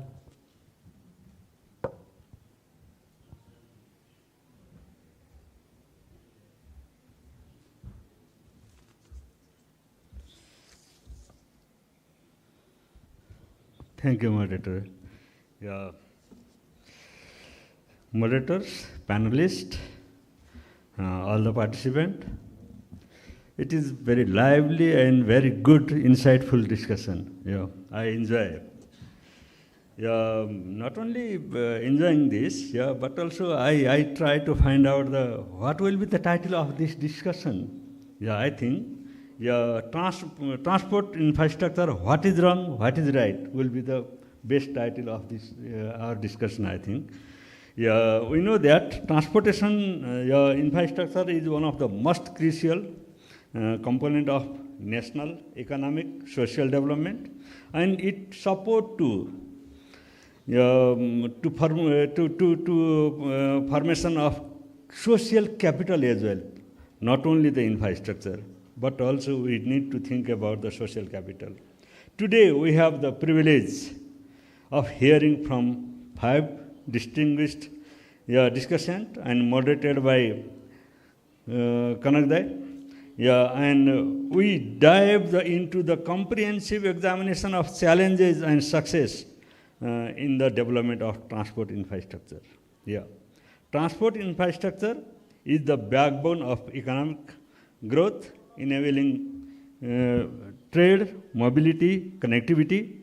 However, as any large development project, we have both examples, success and delays. And our discussion today come from the diverse background, each offering the unique insights into various aspects of transport infrastructure, from policy framework to on-ground implementation. Yeah. Together, their expertise will help us better understand the details of complexity in this field. The discussion was productive, respectful, and solution-oriented. Thank you all of you, our panelists, and sharing their valuable insights today, and our moderator.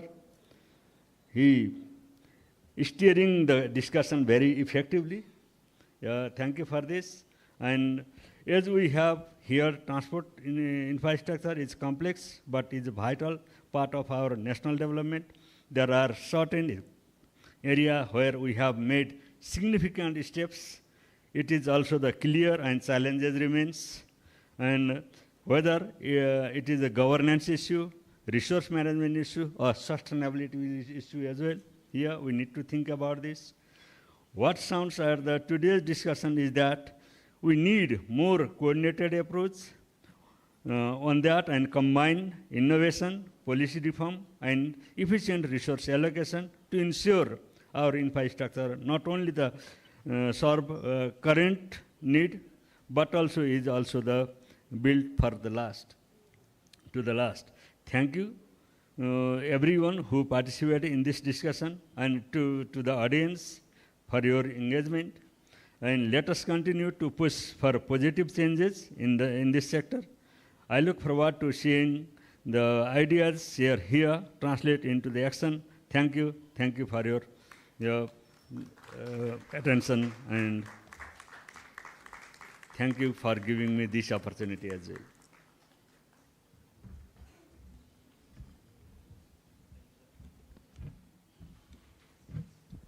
It was a fruitful and engaging session. Thank you to all our distinguished chair, keynote speaker, panelists, and our moderator for a compelling discussion on Nepal's transport infrastructure. Your insights have provided valuable perspective on advancing our transport systems. Thank you for highlighting key challenges and explored a range of solutions, from enhancing urban mass transit systems to improving cross-border connectivity. We have learned that collaboration between government, private stakeholders, and international partners is essential for driving forward sustainable development in the transport sector. Let's give a round of applause to our speakers for their valuable contributions. May I kindly request all of you to remain on stage for the token of appreciation as a gesture of gratitude for the overwhelming and impactful discussion at the BYD National Infrastructure Summit 2024, Build and Trust with Shivam Cement. For this, I kindly request Mr. Virendra Raj Pandey, Vice President of CNI, to join us on stage to present token of appreciation to our esteemed guests. We would like to thank Professor Dr. Sivaraj Adhikari for chairing this session.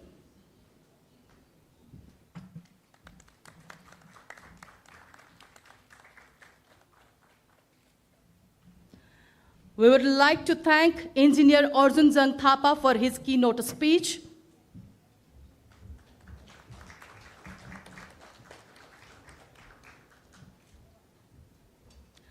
We would like to thank Engineer Kamal Pandey for his insights.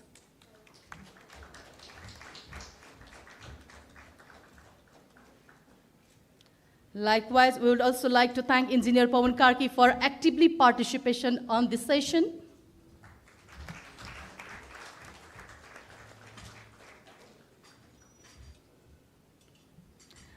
We would like to thank Dr. Hissam Ford for his presence and incredible insights on this panel. Thank you so much, Dr. Hissam Ford. Thank you for gracing us with your presence. Likewise, we would also like to thank Mr. Ashish Gajral for being with us.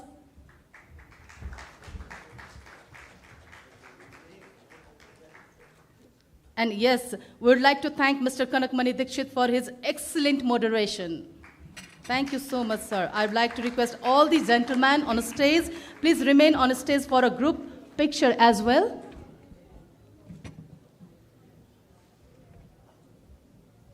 And I would like to thank Mr. Birendra Raj Pandey, Vice President of CNI, for presenting token of appreciations to our fabulous panelist, chair, speaker, and moderator.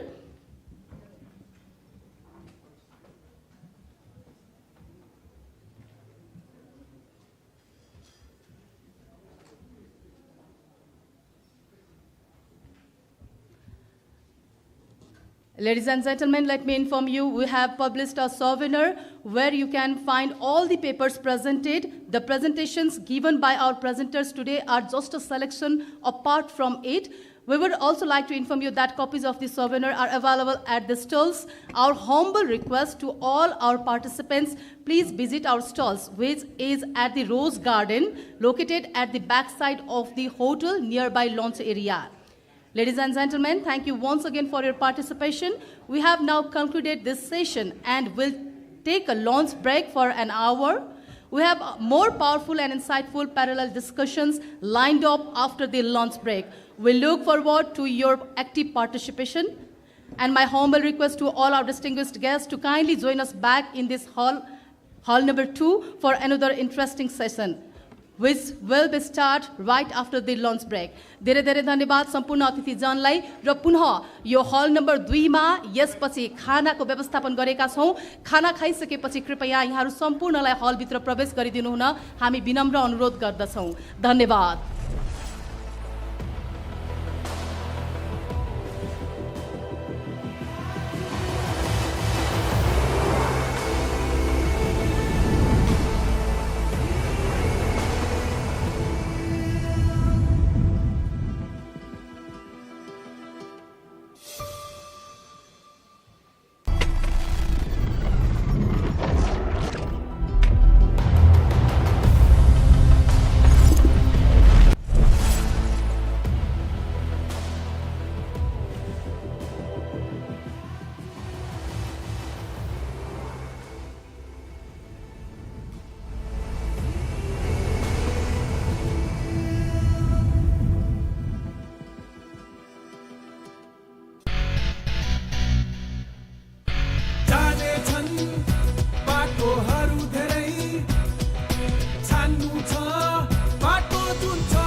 जसरी आफ्नो क्षेत्रमा तपाई सधैं भन्नुहुन्छ no compromise, त्यस्तै Shivam cement क्वालिटीको मामलामा no compromise.